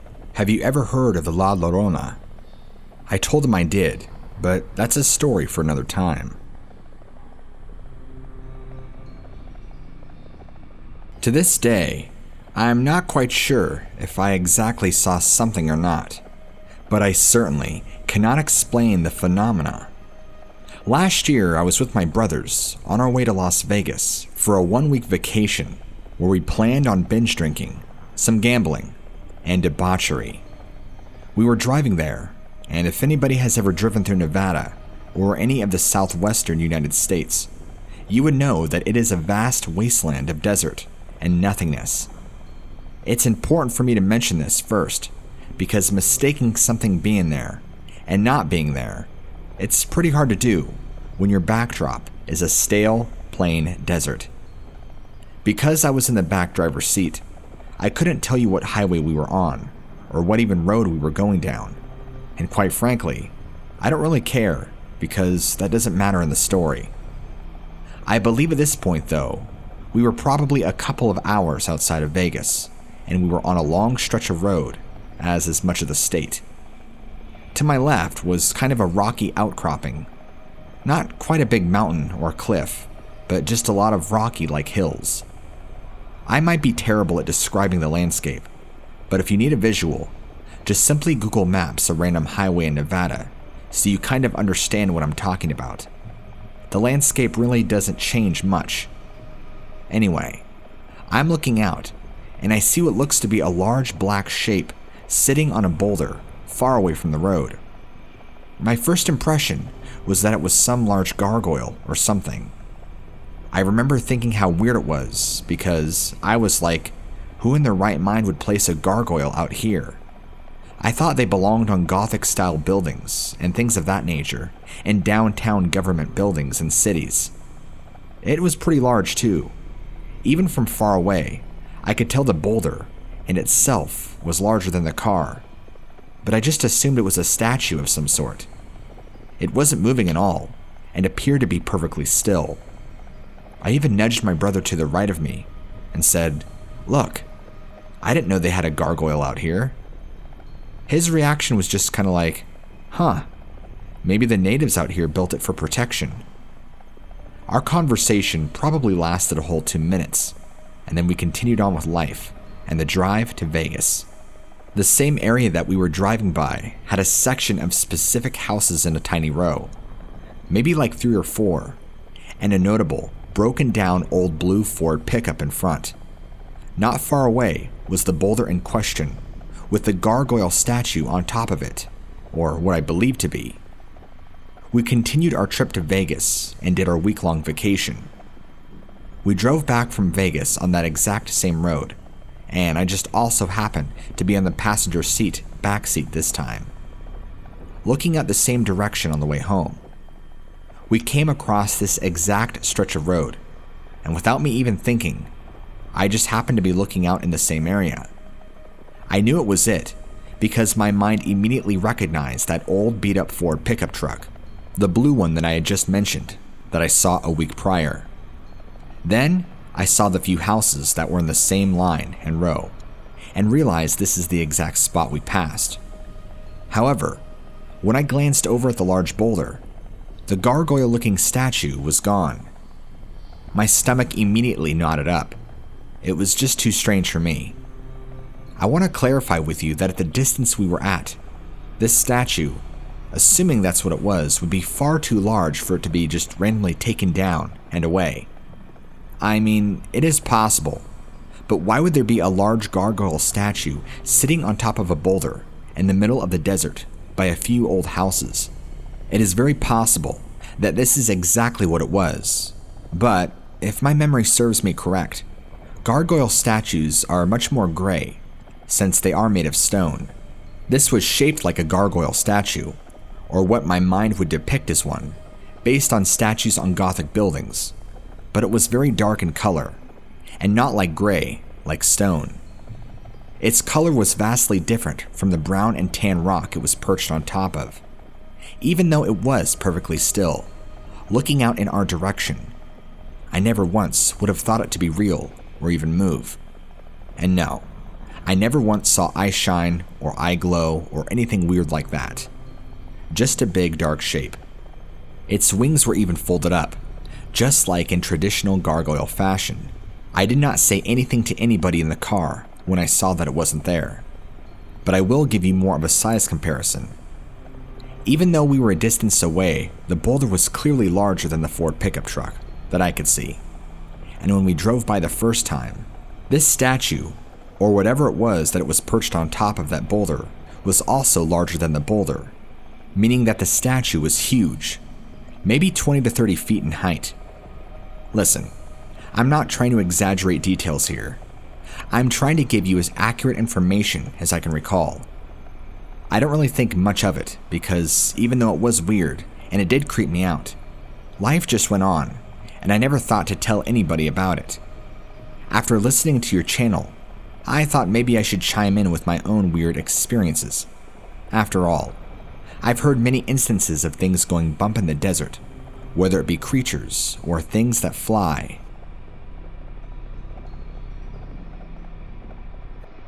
I've been a police officer in central London for nearly 4 years now. 4 years of violence, heartbreak, lies, and desperation. Things that have made the time stretch and bend, making 4 years seem like a lifetime.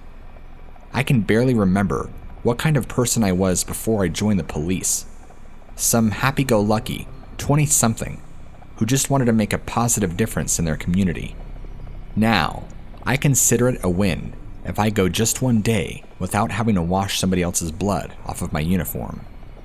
Years upon years of squeezing a stab victim's hand, trying to keep them awake before the ambulance arrives, comforting acid attack victims as they writhe in pain, restraining distraught mothers when their joyriding sons skid on rain-sodden roads and wrap themselves around a lamppost, but I've never seen anything as horrifying as what I saw on a domestic abuse call just last night. This is not a story. I wish it was. This is merely what I saw in a small house in East End of London on a dark, freezing February night. Domestic abuse calls can be tricky, to say the least. Often, the couple put their differences aside and unites against the intruding police presence. I found nothing drains the human spirit like seeing a bruised and battered woman defending her monster of a husband from the very people trying to save her life. But this call was different.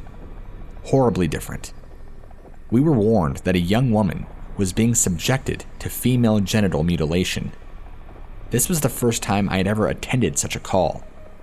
The homes of West African families tend to be some of the most vibrant, well-decorated, and well-kept households a person can ever lay eyes on. This one was not.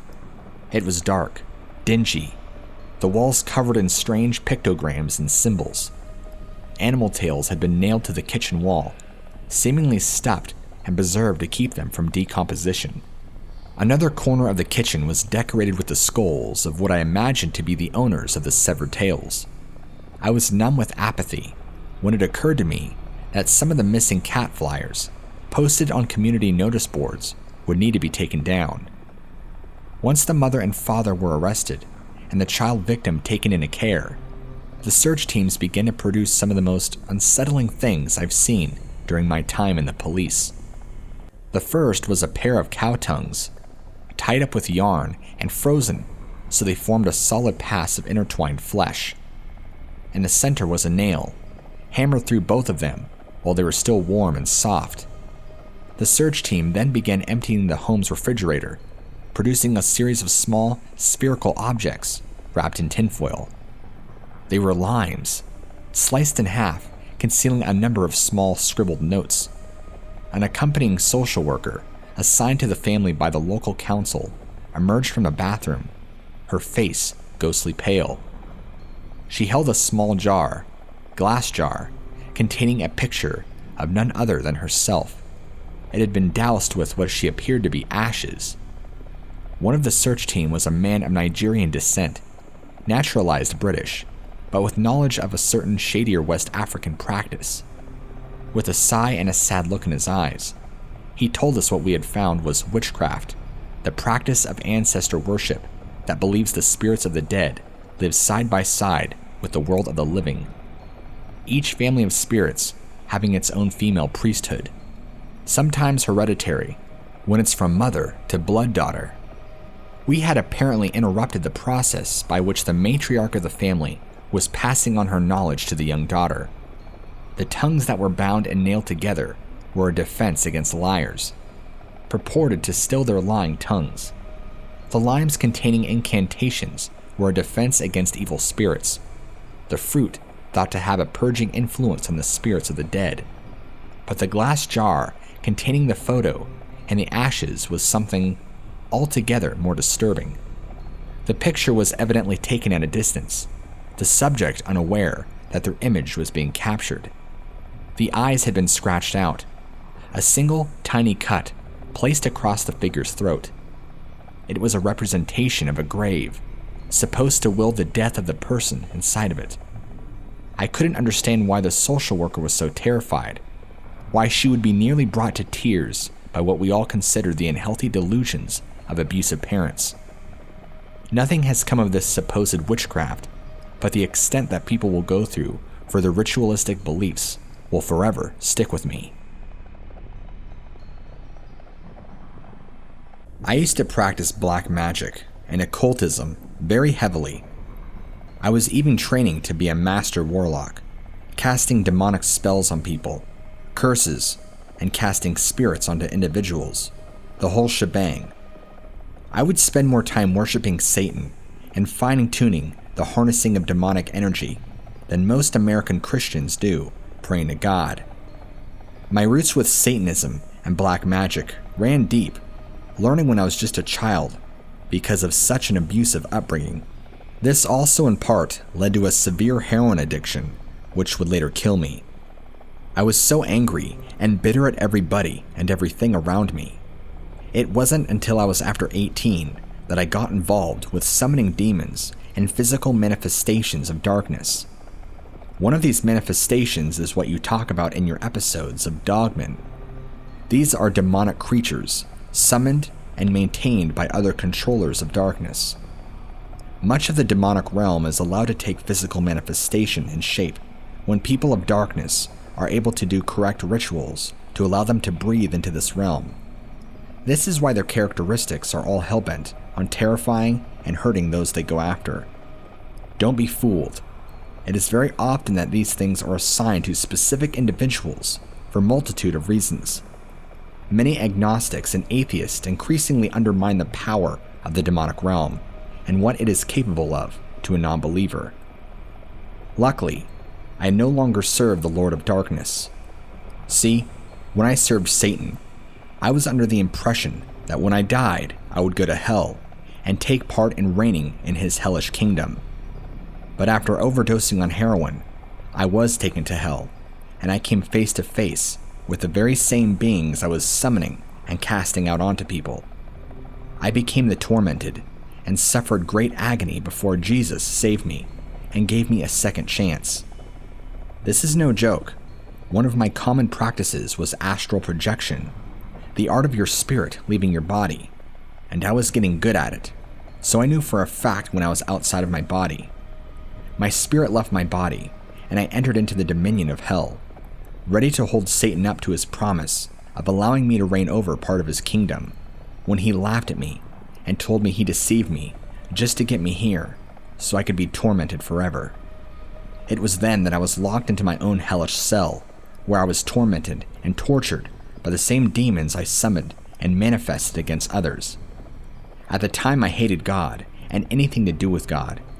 I hated Jesus and anything to do with Christians. But for some reason, the name Jesus came to my mind, and in my darkest moments of torment and unending agony, I cried out to him and asked him to save me. He appeared to me. As a practicer of black magic, or a previous practicer, I never understood why there were certain people of Christ I could never attack, and it wasn't until I became a believer myself that I now understand how powerful the blood of Christ is. I'm not trying to go too in depth on my change of heart and my movement away from dark magic, for I am now serving the true King. Even though this event is a large part of why I have to tell you what I do, the purpose of my writing to you is to inform you that these dogmen that you write about, that you read about, and hear about, are all a part of the demonic realm. There is no good cryptid. I know this because they operated in this realm of magic, or I control these beings and was their handler for a long time. With that said, I also want to confirm to you that yes, these beings do have authority over certain individuals to kill them, harm them, or terrify them, depending on the spiritual protection they have on their life. There are many instances where I've heard reports where people go missing after being attacked, or they're just plain out not there anymore. These beings take them and kill them. Same with much of the 411 individuals that go missing that are obsessed with. Because I had so many brothers and sisters who operated along my side in the demonic realm, helped bring these beings from the abyss and hell out onto earth. Many are dying this very day by the same cryptids, and it's being covered up because the government knows what's going on. You would be so shocked if I told you how many government and military officials have their hands deep in the pie of occultism and serving Satan. They are all a part of the master Luciferian plan set aside. This is not a work of fiction. I know all of these things because I lived it for years and years. Masters of the dark arts are also great at masking our work. Remember, the best way you can trick your enemy is to make them think you don't exist. Why do you think we were able to have so much power over people? If the general public is convinced it's just a bunch of silly magic and doesn't do anything, then those people are the most susceptible to being controlled and manipulated to our bidding. People who truly walk with the blood of Christ were literally untouchable. And there were times I would become furious at the spirits I cast, because no matter what I did, they could not be touched. On the same coin, there are many quote-unquote Christians who do not walk in the spirit and are just as susceptible to the demonic manipulation that I practiced. These are what I call lukewarm Christians, or people who haven't fully given themselves over to Christ. They live one foot in this world and one foot serving God. They're usually seen by us as society as hypocrites because they don't truly follow Jesus. These were some of the individuals that I was tasked with going after. I would be sent into churches, and Satan would point out to me specific individuals that were weak in their faith that I needed to send demons after. I would conjure up these physical manifestations, cryptids, and torment them.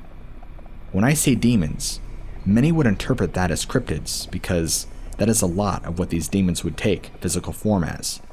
Even though this information is important to share, I hope you read this to your viewers and share it with them. It is important for them to know, and I have to keep my identity hidden, because even now, you don't just change out of the darkness to light without having a massive target on your back.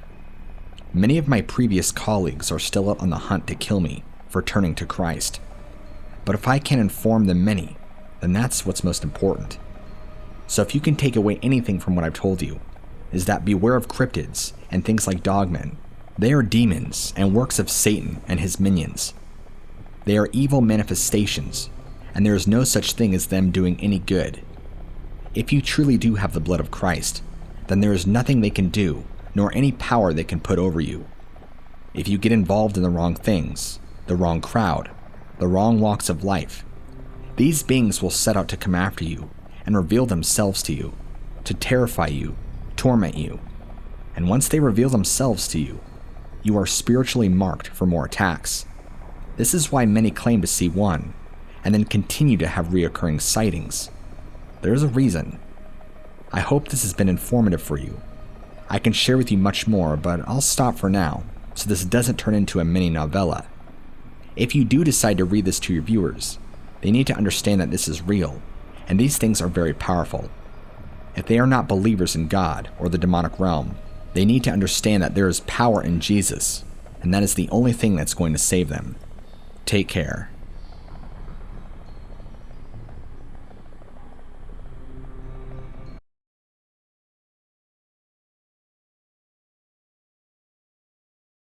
This is based on my own personal experiences with the paranormal. I grew up dealing with the paranormal and evil encounters with demons, but this experience by far takes the cake. It starts off when I was still in middle school. I'm 21 now, but back then, I was around the age of 12 or 13. My younger brother is also in this story. He was still in elementary school at the time, and he's in college now, when the story occurred.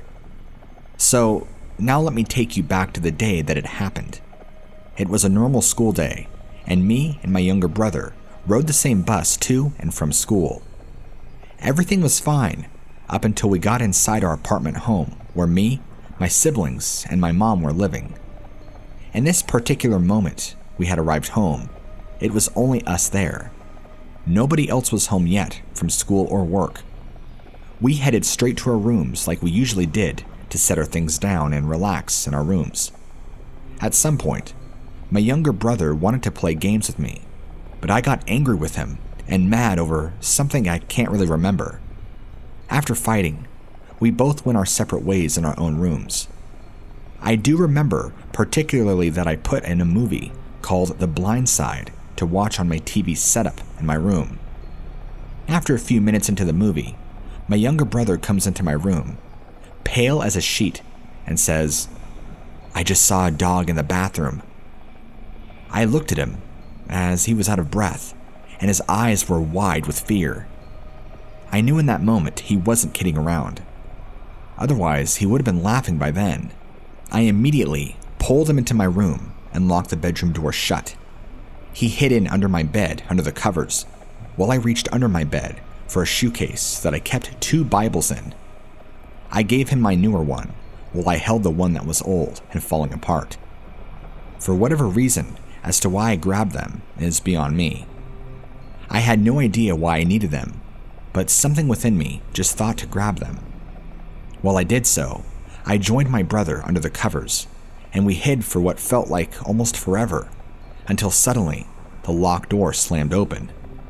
It vibrated the entire apartment building, and we listened in complete and utter silence under the covers, not daring to remove them from our faces in fear of seeing whatever it was.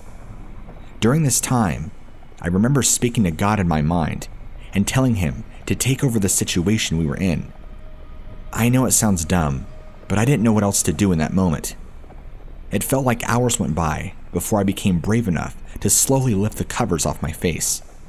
My younger brother slowly joined me, and I sat up to find nothing was in the room with us. It was completely silent, and nothing seemed out of place at all. We both got up and went back to back with the Bibles held out in front of us as we searched the entire house for whatever it was, but it was gone. After a while, we finally let our guards down, realizing it was gone completely. And I know you're probably wondering why I didn't just go look myself when my brother told me he saw it. Well, that's because the way he looked at me, with these huge eyes and being half out of breath without smiling or breaking into laughter, just kind of said it all for me. I always believed him, since we were the only two siblings who were closer to each other than anybody else in the family. We've both experienced some crazy things alone together. It's no surprise that this would happen. I'm sure you're thinking that's the end of the story, right? Well, a couple of days later, my mom wakes us all up very early in the morning because she's angry about something.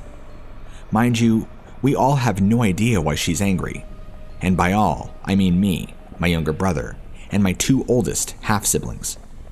Our angry mother tells us all to go into the living room, so we do. Now, I forgot to tell you the setup of our living room. The front door is near the far left corner of the room. When you first enter our living room, you'll run into our TV and entertainment stand. On top of the TV is a family photo of my mom sitting in the center and each of us on either side of her. Before you enter the kitchen, there's a small half wall. On top of that half wall were individual pictures of just us kids. Now, back to the reason why our mother was mad. Apparently during the night, someone had set all of our individual pictures face down, and our family photo on the TV was cracked where all our necks met up. She thought that one of us had done it and wanted a confession now. We each looked at each other, and I remember specifically looking at my younger brother. He looked at me, and at the same time as well. He knew I wanted to tell her about the hellhound we had encountered, but he just shook his head in a no motion, so I never told her in that moment. Years after this incident, I asked my younger brother what he saw that day, and that's what he described it to me in full detail. I asked him how big it was, and he said it stood as tall as a kitchen counter. It had pointy ears that looked like horns, and its paws were bent backwards. It was facing towards the tub, and half of its body was behind the door. But when he saw it, he could hear it turning as its bones cracked to face his direction. Its eyes were a dark red, and its mouth was chipped open like a goat skull. It was drooling from the mouth, and its paw joints were bony. The minute he saw it, it tried to attack him. We both haven't forgotten about this encounter since then. We always call it the Hellhound encounter. We definitely have experienced other scary things in the past if you're interested in knowing. I might write them down here to share them with all of you in the future.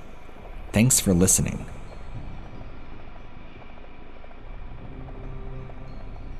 This story takes place back in the summer of 2014 and is one of the most frightening and invigorating experiences of my life. I've always been an avid outdoorsman and have always loved the woods and camping, and really anything that involved being deep in nature. During this particular summer, I was thrilled to have met a coworker whom loved the outdoors as much as I did. He was half Native American and half white, so I took to him, calling him White Bear. He didn't mind and even embraced the name. It wasn't too long after meeting him that he invited me to go camping on his family's land one weekend, and I was exuberant. This parcel of land was over 5,000 acres and had been owned by his Cherokee family for a few generations.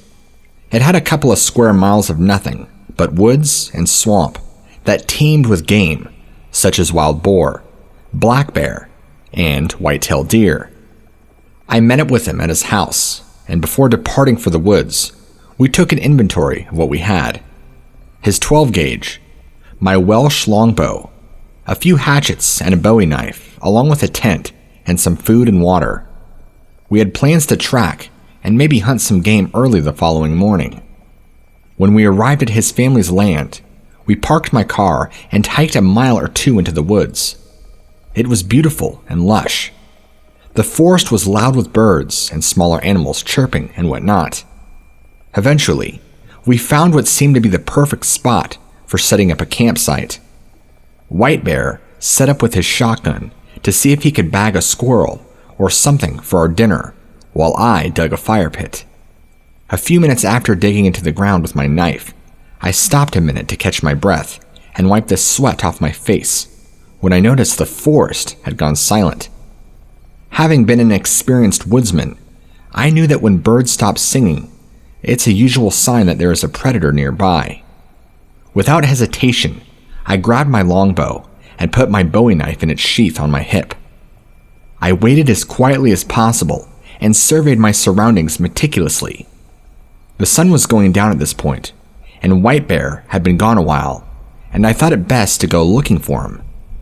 I was certain he hadn't gone far, but I wanted to make sure that he was back at camp before dark. It wasn't long before I found one of his tracks in the mud and began following his trail. I came around this curve in the woods where I couldn't see around the bend due to the fact that it was too dense with brush. As I rounded the thicket, I began calling my friend, but received no verbal response. I had been calling him for about 30 seconds or so when the bushes in front of me started rustling, like something big was attempting to pass through them. I called out to White Bear thinking it was him, but with no response. I raised my bow with a 3-bladed arrow already notched and drew it back, ready to loose. Eventually, White Bear's head popped out and he looked at me with a startled look on his face. "Don't shoot," he said loudly.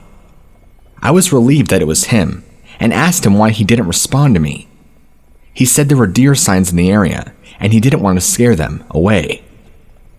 We made our way back to camp just as the sun set and started to cook some beans and talked about past camping and hunting experiences that we had had. He and I both had a lot of stories to share since we both already had seen a lifetime of adventure, it seemed. As the night went on, White Bear started telling me some of his family's stories of demonic creatures in the woods that took on the form of wolves and deer, and I was fascinated by the such.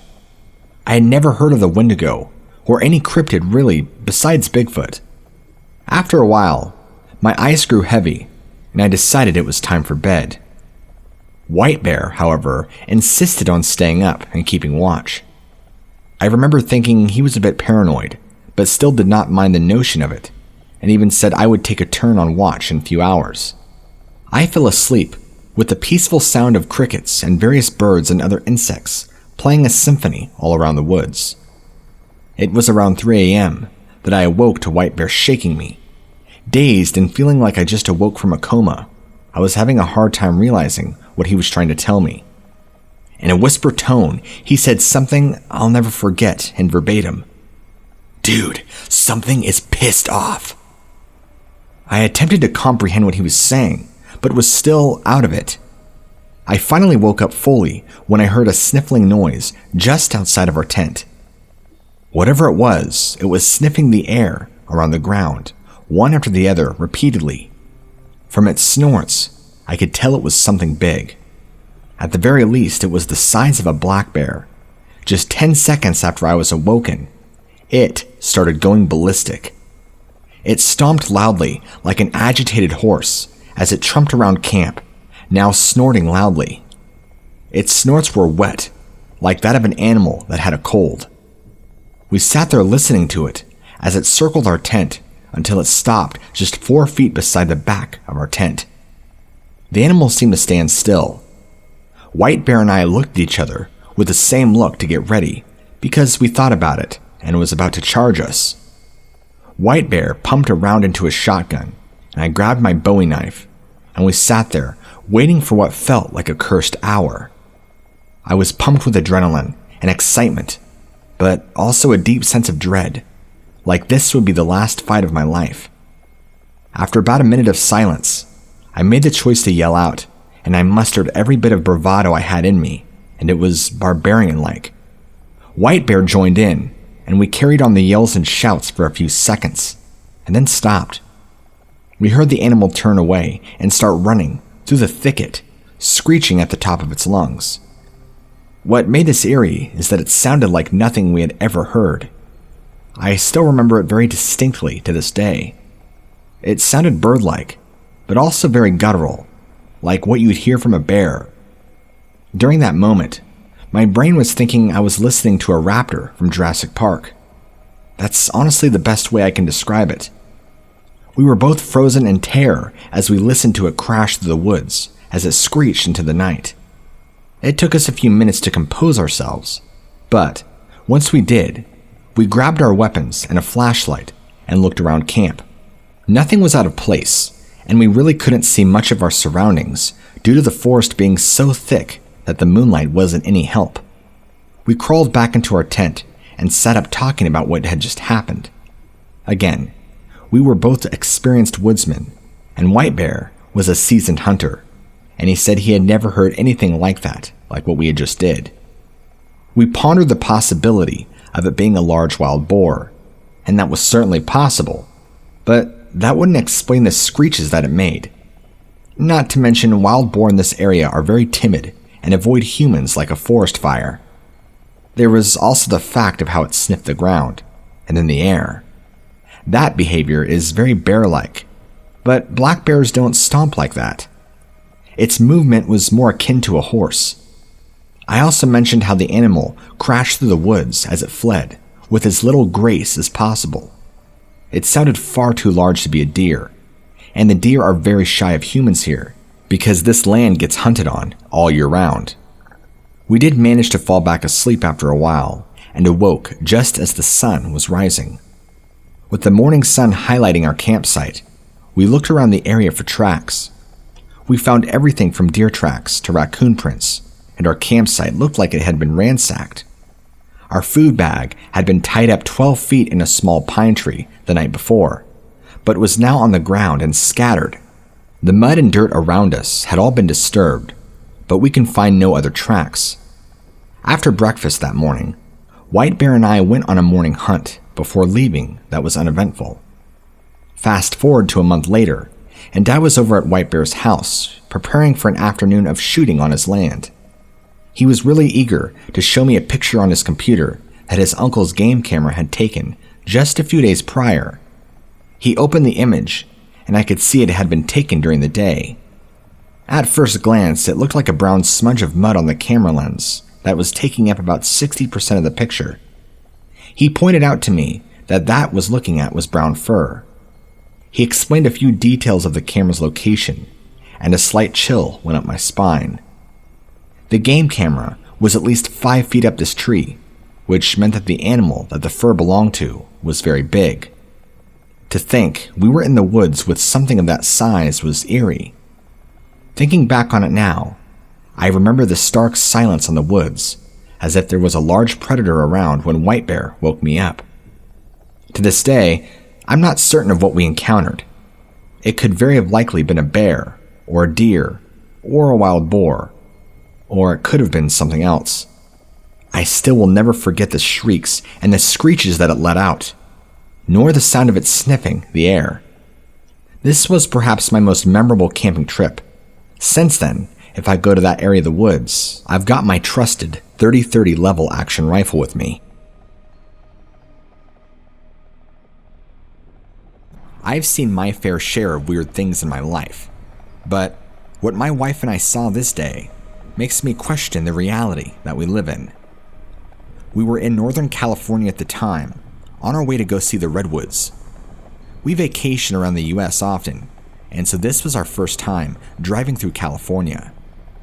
We were driving northbound along Highway 101, which runs along the coastline.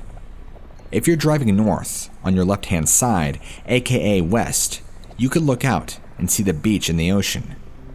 I would frequently keep looking over to my left, watching the spectacle of the waves crashing in. It's really a sight to behold, and if you ever find yourself on the beach of the West Coast, it's truly worth a drive. Remember that, Highway 101.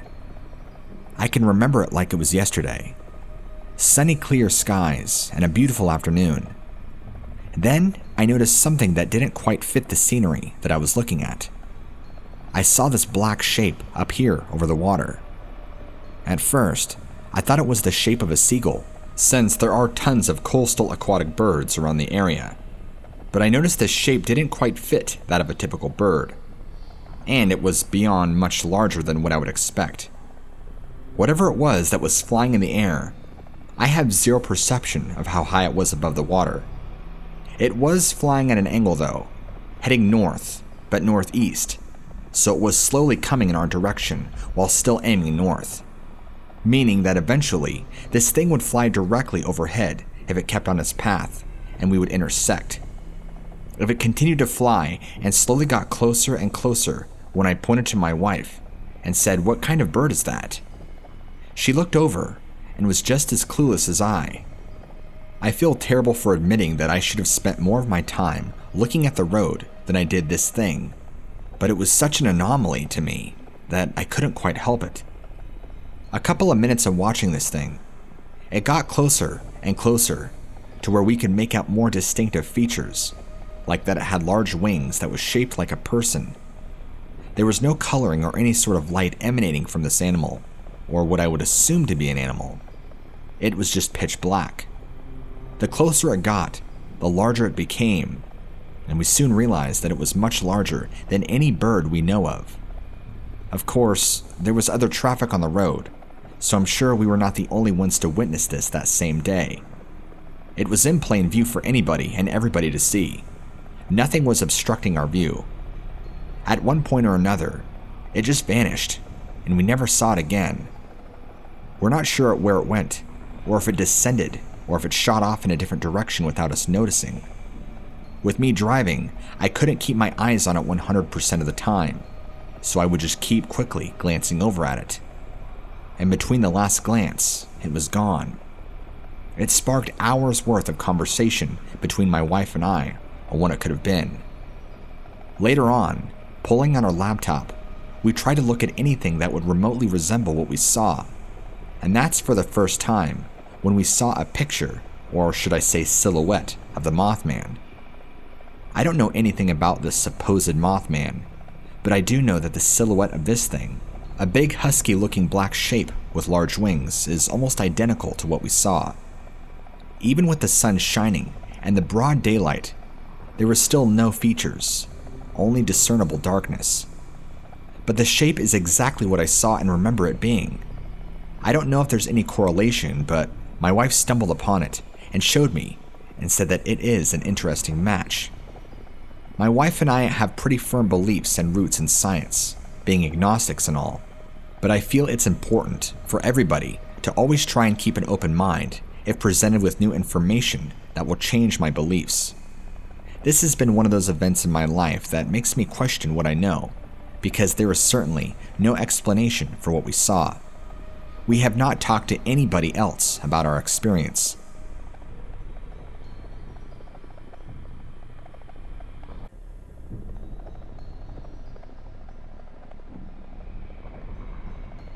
I've been an officer for the Montgomery County Police Department in Wheaton, Maryland for 18 years now.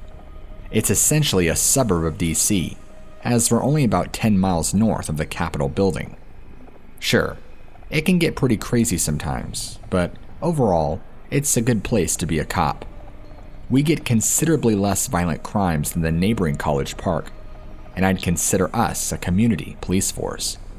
Despite a few notable exceptions, nobody has an axe to grind with cops, and we generally get a good response from citizens whenever we respond to dispatches.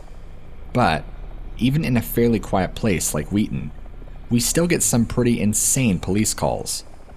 Thanksgiving family fistfights, a homeless guy who used a kitchen showroom as a public bathroom, a woman who complained of trespassing squirrels.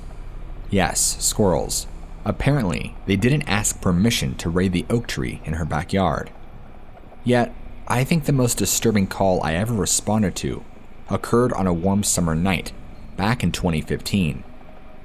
People can be cruel to one another, cruel and devious in ways that leave you pretty well desensitized.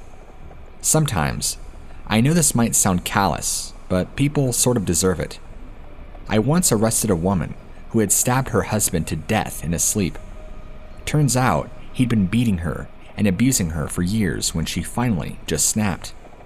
But the one thing you never ever get used to is when the victim of a violent crime is overwhelmingly innocent. A child, for example, or in this case, an animal. The night of June 4th seemed like pretty much any other. I was working third shift, so I'd been on duty for about 4 or 5 hours, just rolling around the 3 major streets and make up of Core's Wheaton community. Wheaton is pretty tranquil, sure, but third shift is when the small cabal of shady types begin to converge on the 3 streets area. If left unchecked, they can cause quite a bit of mischief. Minor thefts or drunken public outside the liquor store. But I was never ever expecting the call that came through as my shift crept into the wee small hours of the Friday morning. One that made my blood boil as my dispatcher's voice buzzed on my patrol car's radio. It was a call to the intersection of Georgia and Price Avenues. A large African-American male was said to be engaging in violent drug-related behavior. Now, we get the occasional call about smoking pot teenagers, handling and hanging around parking lots. But violent drug behavior is something we rarely come across. They also happen to be my least favorite calls. People on drugs are not rational. They can't communicate properly. And most importantly, when they see our blue flashing lights and big shiny badges, they panic. As you can imagine, an intoxicated subject who fears for their own life is extremely difficult to deal with. But as more details came through, I found myself throwing aside my reservations and rushing towards the scene. The man was said to be in possession of 2 small dogs, both of which he was in the process of strangling. Yes, you heard that right. The guy was strangling 2 puppies in the middle of the sidewalk. I flicked my lights on and siren on, putting pedal to the metal as I rushed across town. I just remember being so angry, so livid at what I'd heard, grinding my teeth and gripping the steering wheel so hard it had my knuckles turning white. Rolling up on the scene, I saw the guy pretty much straight away. Trust me, it's hard to miss a guy with a pit bull puppy in each hand, especially when they're writhing in pain, fighting against his iron grip on their little throats. It's weird how little details stick with you in these situations, while adrenaline seems to muddy everything else into a cloudy kind of memory soup. But I'll never ever forget how one of the puppies had this almost golden, tan fur. It reminded me of my childhood dog, a big Labrador that was, without a doubt, my best friend during my formative years. I pulled my taser almost instantly, shouting at the suspect to release the animals. He just ignored me, his muscles straining as he continued to choke both puppies. This is about the time my backup arrived, my fellow officers looking just as furious as me when they saw just what was going down. One of them told me not to deploy the taser yet. If the suspect's body tensed up with the shock, we'd never get those poor puppies free from his grip. I kept the device trained on him as other officers grabbed hold of the guy's arm, trying in vain to get him to release the animals. The kind of strength he displayed was absolutely terrifying. I watched the strongest guy in our department, this half-Mexican weightlifter named Hernandez, struggle to gain control of just one of the guy's arms.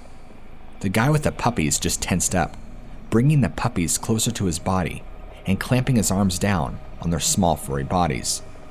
He'd stopped choking them, but the way he held them meant the poor things were now in danger of being crushed to death in the melee. There were like 4 or 5 of us cops on this guy at this point, trying to wrestle the puppies from him without causing any more damage.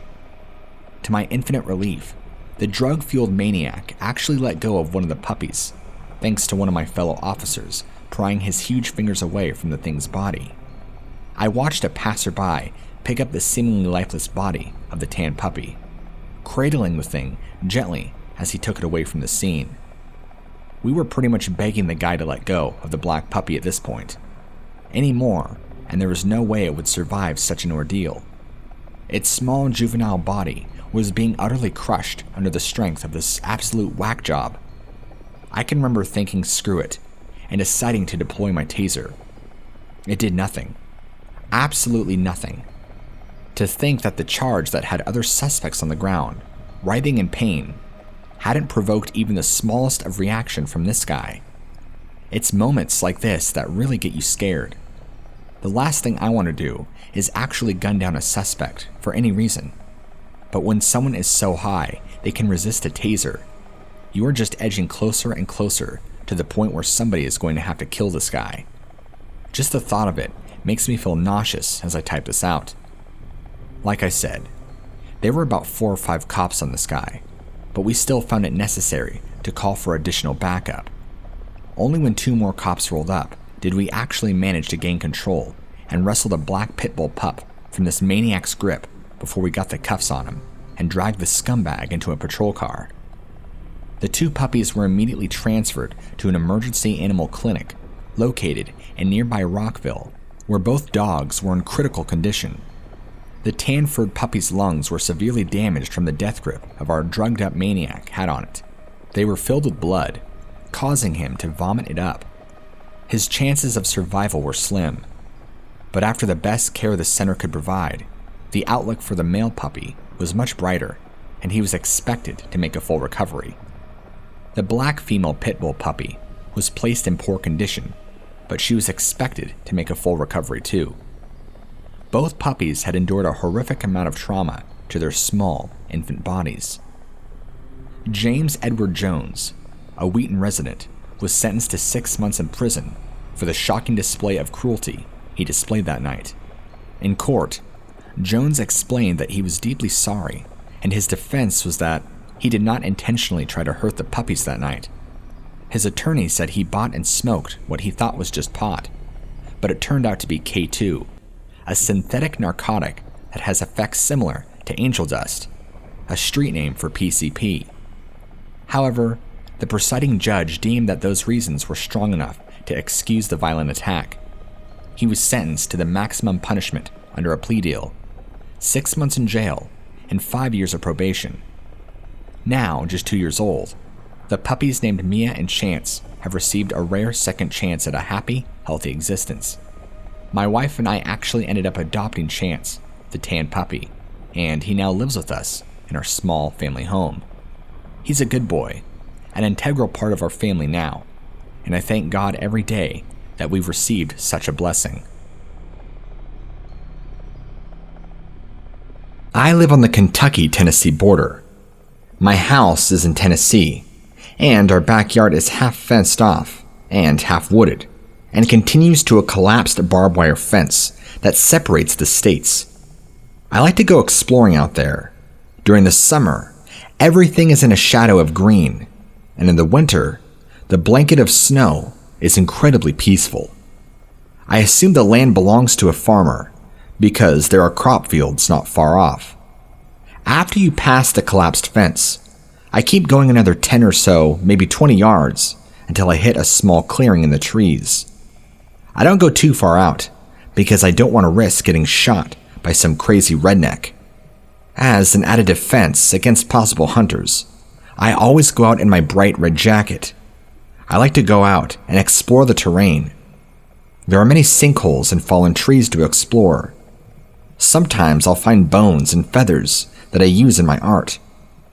One winter, I went out past a small clearing, something I'd never done before.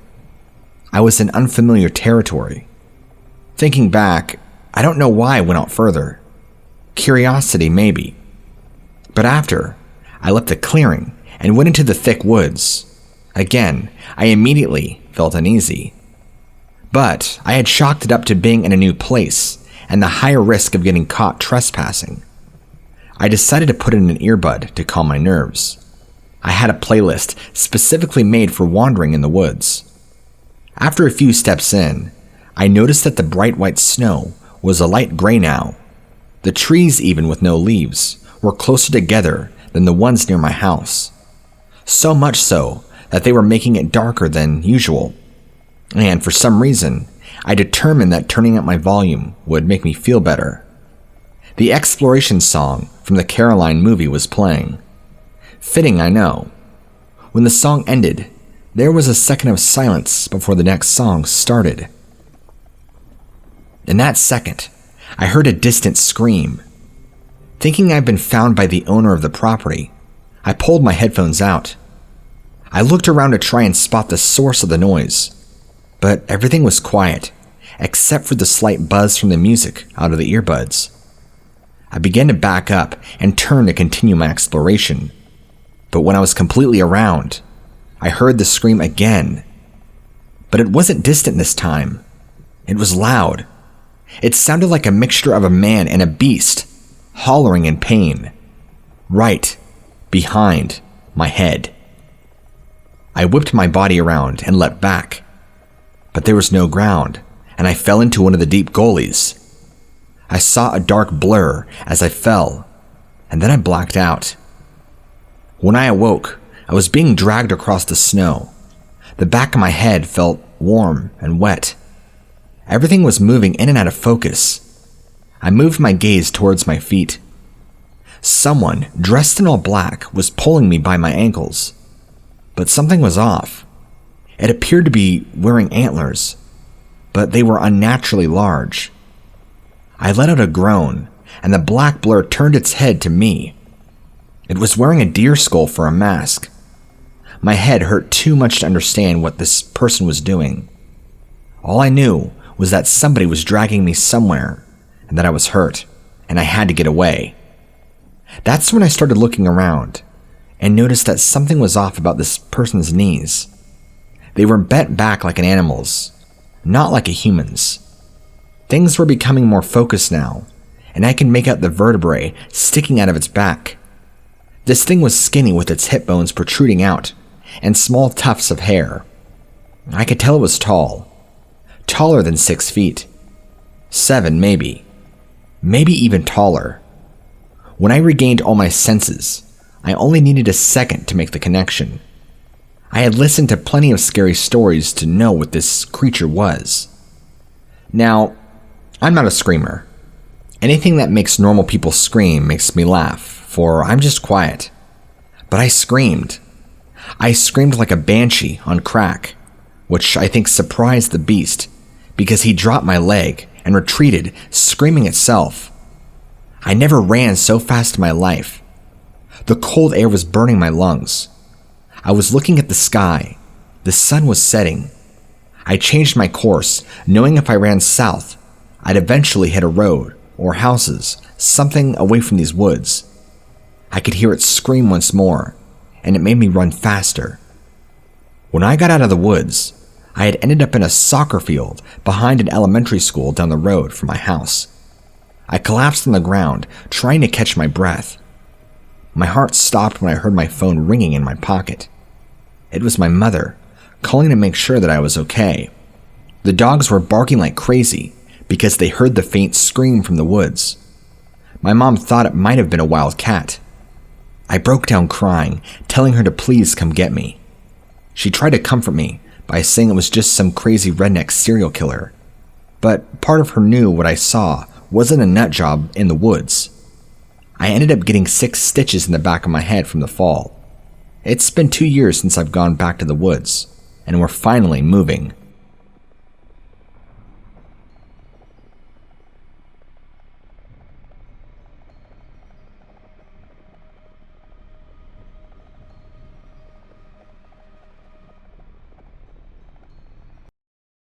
First, a little background on me. I live in Utah, and I go camping a lot. I've got it pretty much down to a wrinkle. Usually, I do a bunch of research papers on the areas where I plan to camp, even missing persons in the area, or unidentified remains that have been found, accidents, anything creepy of note, because I love macabre stuff like that. I was coming down from Salt Lake and wanted to visit my great-grandfather's ghost town first, which is unfortunately all on private property now, as well as check out Castle Gate Cemetery. If you don't know about the Castle Gate, or winter quarters mining disasters, you should read about it. The Castle Gate Cemetery contains the remains of 171 men who died in a series of mine explosions on March 8, 1924. It's just really eerie, seeing the same date of death on all the grave markers. It was a very small town, and almost all men of working age died that day, leaving almost every woman in town a widow. The bodies were unrecognizable, aside from bits of clothing, so there aren't many names along with grave markers.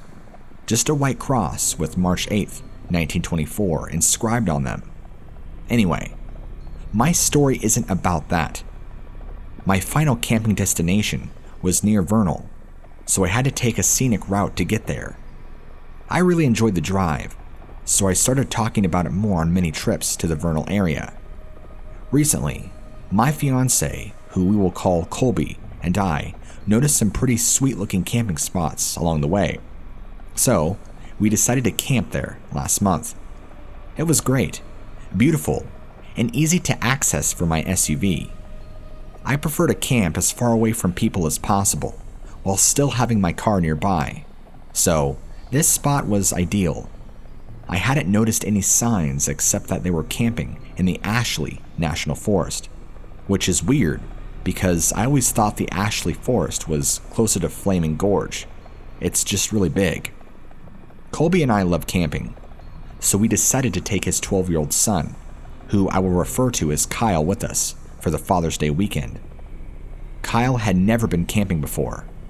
The night before we were due to leave, I could not sleep at all.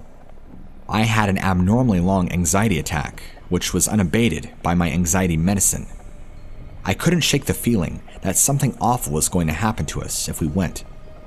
I spent the morning crying and shaking, wondering if I was experiencing a legitimate gut feeling, or if it was just my mental illness causing me to think irrationally. I voiced my fears, as Colby also experiences anxiety, and he is incredibly understanding when my mental illness gets rough. I did not want to ruin Father's Day for him and our kiddo. They were very set on going. I eventually calmed down, and we arrived at our spot after about a 2.5-hour drive. There were no other people around, which was fantastic. The area is home to a lot of free-range cows, and there happened to be a ton of them around our campsite. They kept their distance, and we left them alone, but we had a plan to jump in the car if they got too close or a bull came along. The weather was perfect. There weren't too many bugs, and aside from the cow pies and a lot of cattle, I couldn't have asked for anything better. Clearly, my anxiety was just that, anxiety. We each set out to prepare for camp. The boys focused on the fire pit and gathering wood, while I set up the tent and inflated the air mattress. We planned to sleep in the tent, while Kyle slept in the car on a twin-sized air mattress, so he would be plenty comfortable and safe. We have a decent amount of gear, so the spot was pretty awesome once it was all finished. We even hung up a string of solar-powered lights for when it got dark.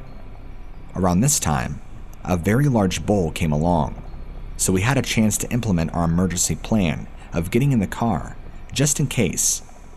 He just kind of herded the cows away from our area. It was nice having the cows gone, as the sun was setting.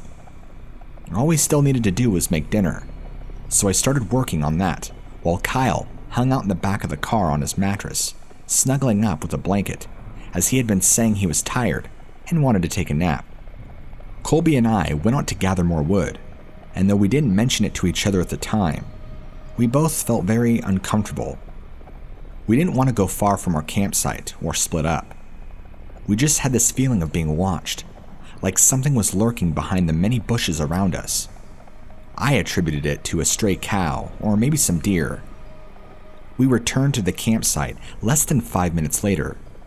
Sunset was gorgeous from what we could see in the clouds, and this was about the time that Kyle got up and wanted to wander around. I totally understand wanting to roam around and explore as a kid, so that was normal.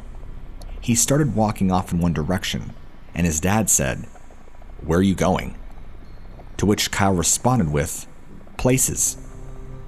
He then turned around and walked to the tent, like that's what he wanted to check out. Maybe 20 minutes later, he said he saw some eyes reflecting in the trees behind us, and that he was going to go check it out. I just laughed and said nope. Besides, dinner is going to be ready in another 20 or so minutes. I thought maybe he had just seen another cow or deer. No big deal. He and his dad were on the other side of the car when I pulled dinner off the grill. I stood up to tell them that we could finally dive into a tasty tinfoil dinner of chicken, potatoes, broccoli, carrots, and garlic. Not to brag, but I make a darn fine campfire dinner. It was incredibly dark. The kind of dark that only really remote places can get before the moon rises. So we were using our flashlights pretty heavily. I did a quick scan around with my flashlight, and straight ahead of me, a stone's throw away, about 5 or 6 feet off the ground, I saw a pair of eyes reflecting back, just staring at me. These were not the eyes of an animal. They couldn't have been a cow, deer, elk, bear, or a mountain lion. They were just barely reflecting, and they were very close together. They looked distinctly human. There's a person just staring at us in the middle of nowhere? They didn't make any noise getting there, and they did it in the dark without a light. My stomach sank, and every hair on my body stood on end. I called out and said something like, "Babe, come look at this," because I was unsure of what I was actually seeing. As I partially turned to look for my fiancée, my flashlight left the eyes, and I immediately whipped it back over. The eyes were still there, just staring right at me. That's when I realized how real it was. Most animals would have bolted away after that, and a cow would have made a noise getting there. I was frozen, my eyes trying as hard as they could to see in any form of the darkness. As Colby came around the car to me, the thing stood up unnaturally and quickly, and the eyes went up to about 10 feet off the ground, still staring at me. That's it. A human is scary enough, but some 10 or 11 foot tall humanoid creature with that kind of speed is beyond terrifying. I backed up and yelled, "Get in the car, get in the car," and my voice was shaking, trembling. My lovely, obedient son, for the first time in his life, didn't ask questions and just hopped in the car. I threw myself in the back with him and Colby, got into the passenger seat as I had piled some bags in the driver's seat. Stupid, I know. I quickly described what I saw, and I noticed I was physically shaking. I'm not the toughest chick around, but I've been through a lot of stuff I probably shouldn't have survived. I've done solo camping trips and solo hikes, and I've never been spooked. I've been snorkeling in the ocean at night and seen eyes reflecting, or eels and stonefish within a foot or two of me, and I might shiver a bit. But that is nothing compared with the absolute terror I felt upon seeing those eyes rapidly ascend. Colby quickly moved the bags and climbed into the driver's seat, started the car, and turned on the high beams. We couldn't see anything, but we knew we needed to leave. We pulled the car right up to the tent, grabbed our machetes, and told Kyle to stay in the car no matter what. Colby covered me while I grabbed the bags of our clothes out of the tent, and I doused the fire with a few gallon jugs of water we thankfully had nearby.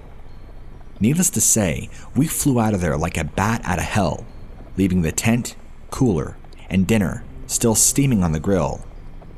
The drive down the pitch-dark canyon was nerve-wracking. After we had all been silent for a bit, trying to make sense of the situation, Kyle asked, "What color were the eyes that you saw?" And I responded that they were a light bluish green. He said, "That's what I saw too." I asked him how far apart the eyes looked. He said they were close together, like a human's eyes would be. I know now that human eyes reflect red, so it couldn't have been a human. Besides, I don't know many 10-foot tall people. We pulled over at a well-lit gas station when we got to the nearest town and booked a hotel room for the night. On our way there, we noticed a car following us closely. We were already unnerved. Colby slowed down a bit in case they were wanting to pass us, and then we saw the red and blue lights blinding us through the mirrors. He pulled over and an officer told us we were going about 10 miles under the speed limit. He asked us where we came from and where we were going, and we told him the truth. We knew it sounded insane. We hadn't been drinking. We didn't have anything illegal on us, but I did still have the machete next to me. Luckily, he didn't notice it, and he seemed interested in the story. He said, and I quote verbatim, "It doesn't really surprise me. I've heard a lot of stories of weird stuff happening up there." He told us to have a nice night and let us go. Thanks, officer. We returned to gather our stuff in the morning, and nothing had been touched. The food was still sitting out. The chicken, the bread, the bag of garbage. Nothing was disturbed or nibbled on. Last night, I decided to do more intensive research on where we had been camping. I finally found the name of an actual canyon, Indian Canyon, and it turns out that Indian Canyon is a hot spot for paranormal activity and Bigfoot sightings. It's also very near the Skinwalker Ranch. Kyle thinks it wasn't a big deal, and that we were overreacting, which is okay. I don't want him to have nightmares about it or anything, and he seems totally okay with it, aside from the fact that he was deprived of the s'mores making experience. Maybe it was nothing, but maybe it wasn't. I'm not taking my chances. We have promised to take him for another camping trip so he can have his s'mores thing, but we will not be visiting Indian Canyon ever again. I was a 911 dispatcher for almost 11 years. 11 long years of receiving the calls of everybody from entitled do-gooders to terrified, pleading victims of serious violent crimes. I've spent a long time compartmentalizing the more harrowing calls, years letting go of the pain and suffering I soaked up like a sponge during the years I spent sat in front of a switchboard computer. I've had numerous sleepless nights, countless visits to state-appointed therapists, but only one emergency call really sticks with me, one that I couldn't ever shake off or push to the back of my mind. I have a copy of the transcripts to the call, so I'll be referencing my copy to ensure my recollection of the events are as accurate as possible. This is the story of Ashlyn Jane Doe. Working in more than 6,000 call centers nationwide, 911 dispatchers form the vital link between callers in distress and emergency response teams that assist them. Through efficient handling and assessment, we reduce response times and help save lives. That's the idea that got me into the career in the first place, saving lives. I have never been particularly athletic, so a career in law enforcement or the military was never really on the cards for me. That always bothered me. I grew up intensely idealistic, and I've always had my head set on a career where I could help people, help make the world a better place. So, when I found out that I could apply to be a 911 dispatcher and help play a part of such a vital public service, I jumped at the chance. We were told that the job wasn't for everybody, that it could take serious psychological toll on those that volunteered. I know it sounds crazy, but that only made it more appealing. It was, after all, a public service. Service being the operative word. It would be rough, frustrating, even depressing sometimes, but I would be providing much-needed aid to my fellow Americans, often during the darkest, most terrifying moments of their lives. I should also add that it requires a specialist training to be a police dispatcher. Being a general call taker, or even an emergency medical services dispatcher, it's a tough gig. But a police dispatcher was a cut above, and we all knew it. Only the most intelligent, strong-willed, and decisive candidates are granted roles as police dispatchers. So naturally, I was over the moon when I passed the applicant's exam and was given a place on the training course. I was a pretty experienced member of the police dispatchers when the call from Ashlyn Jane Doe came through. Just a few hours into my shift, I'd recently returned from the break room with a flash of strong, black coffee to fuel me through the night. You always seem to say a little prayer whenever a call is patched through, hoping it's nothing too serious, nothing too upsetting. But as soon as I heard the girl's voice, I knew it would be bad. You see, screamers are bad. You can barely hear them. They're incoherent, and basically, you have to spend like the first 5 minutes of the call just getting them to breathe enough to communicate. But the worst, by far, are the whisperers. The whisperers call whatever is putting them in danger is close, real close. Whisperers do so because they are in grave, imminent danger. Whisperers call because they're being hunted. 911, what is the address of your emergency? I asked. The call had already been picked up by a general call taker, patched through to me once it was established that the caller needed the police. Right across from the 4th Street laundromat, there was a slight pause before the girl whispered. The fact that she didn't know exactly where she was gave me a terrible sinking feeling. This was going to be a rough one. What's the problem? I replied, trying to sound as casual as possible. Young callers seem to respond better that way. I've been abducted. The way she sounded so calm, so matter-of-fact, it was utterly chilling. There was no hope in the girl's voice, even though she was so close now to rescue. But you're at the laundromat? I asked, consulting a map of the area.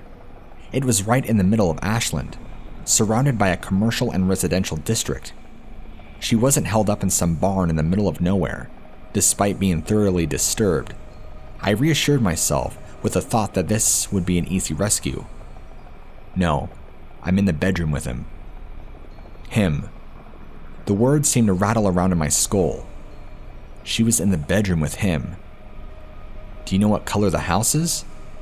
I tried to change the subject slightly, to garner more information. Sure, but also to try and keep the girl calm. Keep her mind occupied. No, was all she said. This was a spanner in the works, a big one. The police can't just go kicking in the door of every apartment or house opposite the 4th Street laundromat. Yet, before I could press her for more detail, she spoke again. Please hurry. My heart rate began to pick up at this point. She was obviously in danger, perhaps extreme danger. I had to remain professional and continue my assessment of the situation. Does he have a weapon? I asked, already preparing to send out an APB to muster the officers required for her rescue. He's got a taser. She lowered her voice even further as she spoke, but still she didn't seem overwhelmed by fright. I considered for a moment that whoever he was may have drugged the poor girl to keep her sedated. Are you injured? A little. Her whisper was haunting by this point. She sounded like she'd been driven half insane by the ordeal. Is there any way you can get out of the building? I don't know without waking him. I'm scared. She was broken by fear, numb with it. Is there a bathroom in the house? I remember my voice breaking. I was so scared for this poor little thing. I wanted so badly for her to just drop the phone and run. Run for her life. His bedroom is closed, and he made it so it would make noise. Will he do something to you? I'd never been so tense. Not during my entire time as a dispatcher. Yeah, he had me tied up. Are you tied up now? Well, no. I kind of freed myself. That's my girl, I remember thinking. She was a fighter, a survivor. Oh, she suddenly said. I think I woke him up. Just set the phone down. My heart was in my mouth. There was silence. What seemed like minutes of uninterrupted silence as I half expected the screams to commence. Finally, I brought myself to say something, anything, down the silent phone line. Are you still there? How much longer? Was all she asked. It broke my heart. I didn't know. I just didn't know. I kept her on the line as I immediately dispatched officers to the laundromat. Luckily, there were only 2 houses immediately opposite the place in what was otherwise an industrial complex. I can't tell you how relieved I was when I had finally heard the voices of the dispatched officers. They'd broken into the house of the kidnapper and were in the process of freeing the poor young girl from captivity. Show me your hands. Put up your hands. I heard one of them bellow. I held back tears, knowing that poor young woman was finally safe safe from him. She was most definitely in danger too. When the police searched the house, they found the bodies of 2 other young women that had disappeared in the months before that critical 911 call. Jane Doe is called that because her identity cannot be revealed, standard procedure for all victims of sexual assault. Her abductor, Sean Michael Great, was found guilty of murdering Stacey Stanley and Elizabeth Griffith, and was later sentenced to death for his crimes. During the trial, he stated that despite having killed before, he had no intentions of killing the kidnapped Jane Doe, and was in fact intending to marry her. That's what really gets me. The thought of the brutal, potentially short life that poor girl would have ended up living as the unwilling bride of such a murderous, unfeeling psychopath. Where she would be if she hadn't loosened her bindings, found the phone, and called in her own rescue on that fateful spring night. This was a truly terrifying experience for me. A few years back, when I was either a sophomore or freshman in high school, I didn't have Wi-Fi in my household, so I would walk down a few blocks to the local library after hours and watch YouTube videos until I was all caught up with my subscriptions. Usually, I'd be there from about 10 p.m. to 1 a.m. After I was done, I'd leave and walk home. However, this night was a very different occurrence. As a very superstitious person and one who believes in the paranormal, I am susceptible to late-night paranoia. On this night, I was midway through a video when I felt more than I heard this booming bark. Initially terrified, I peeked around the corner of the library entrance for the source. Nothing was in sight, and this wasn't the bark of a normal dog.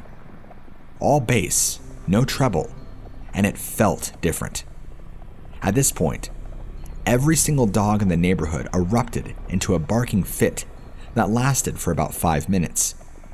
Being terrified as I was, I ran across the street and barred myself behind a door leading to an apartment. I waited there with my handy knife at the ready for 20 minutes. I had planned to wait until dawn, but I just wanted to get home. So, as I ran home, the barking of the dog seemed like it was following me. In my heart of hearts, I truly believe I had a close encounter with a hellhound. Safe to say, I paid for my own internet from this point on.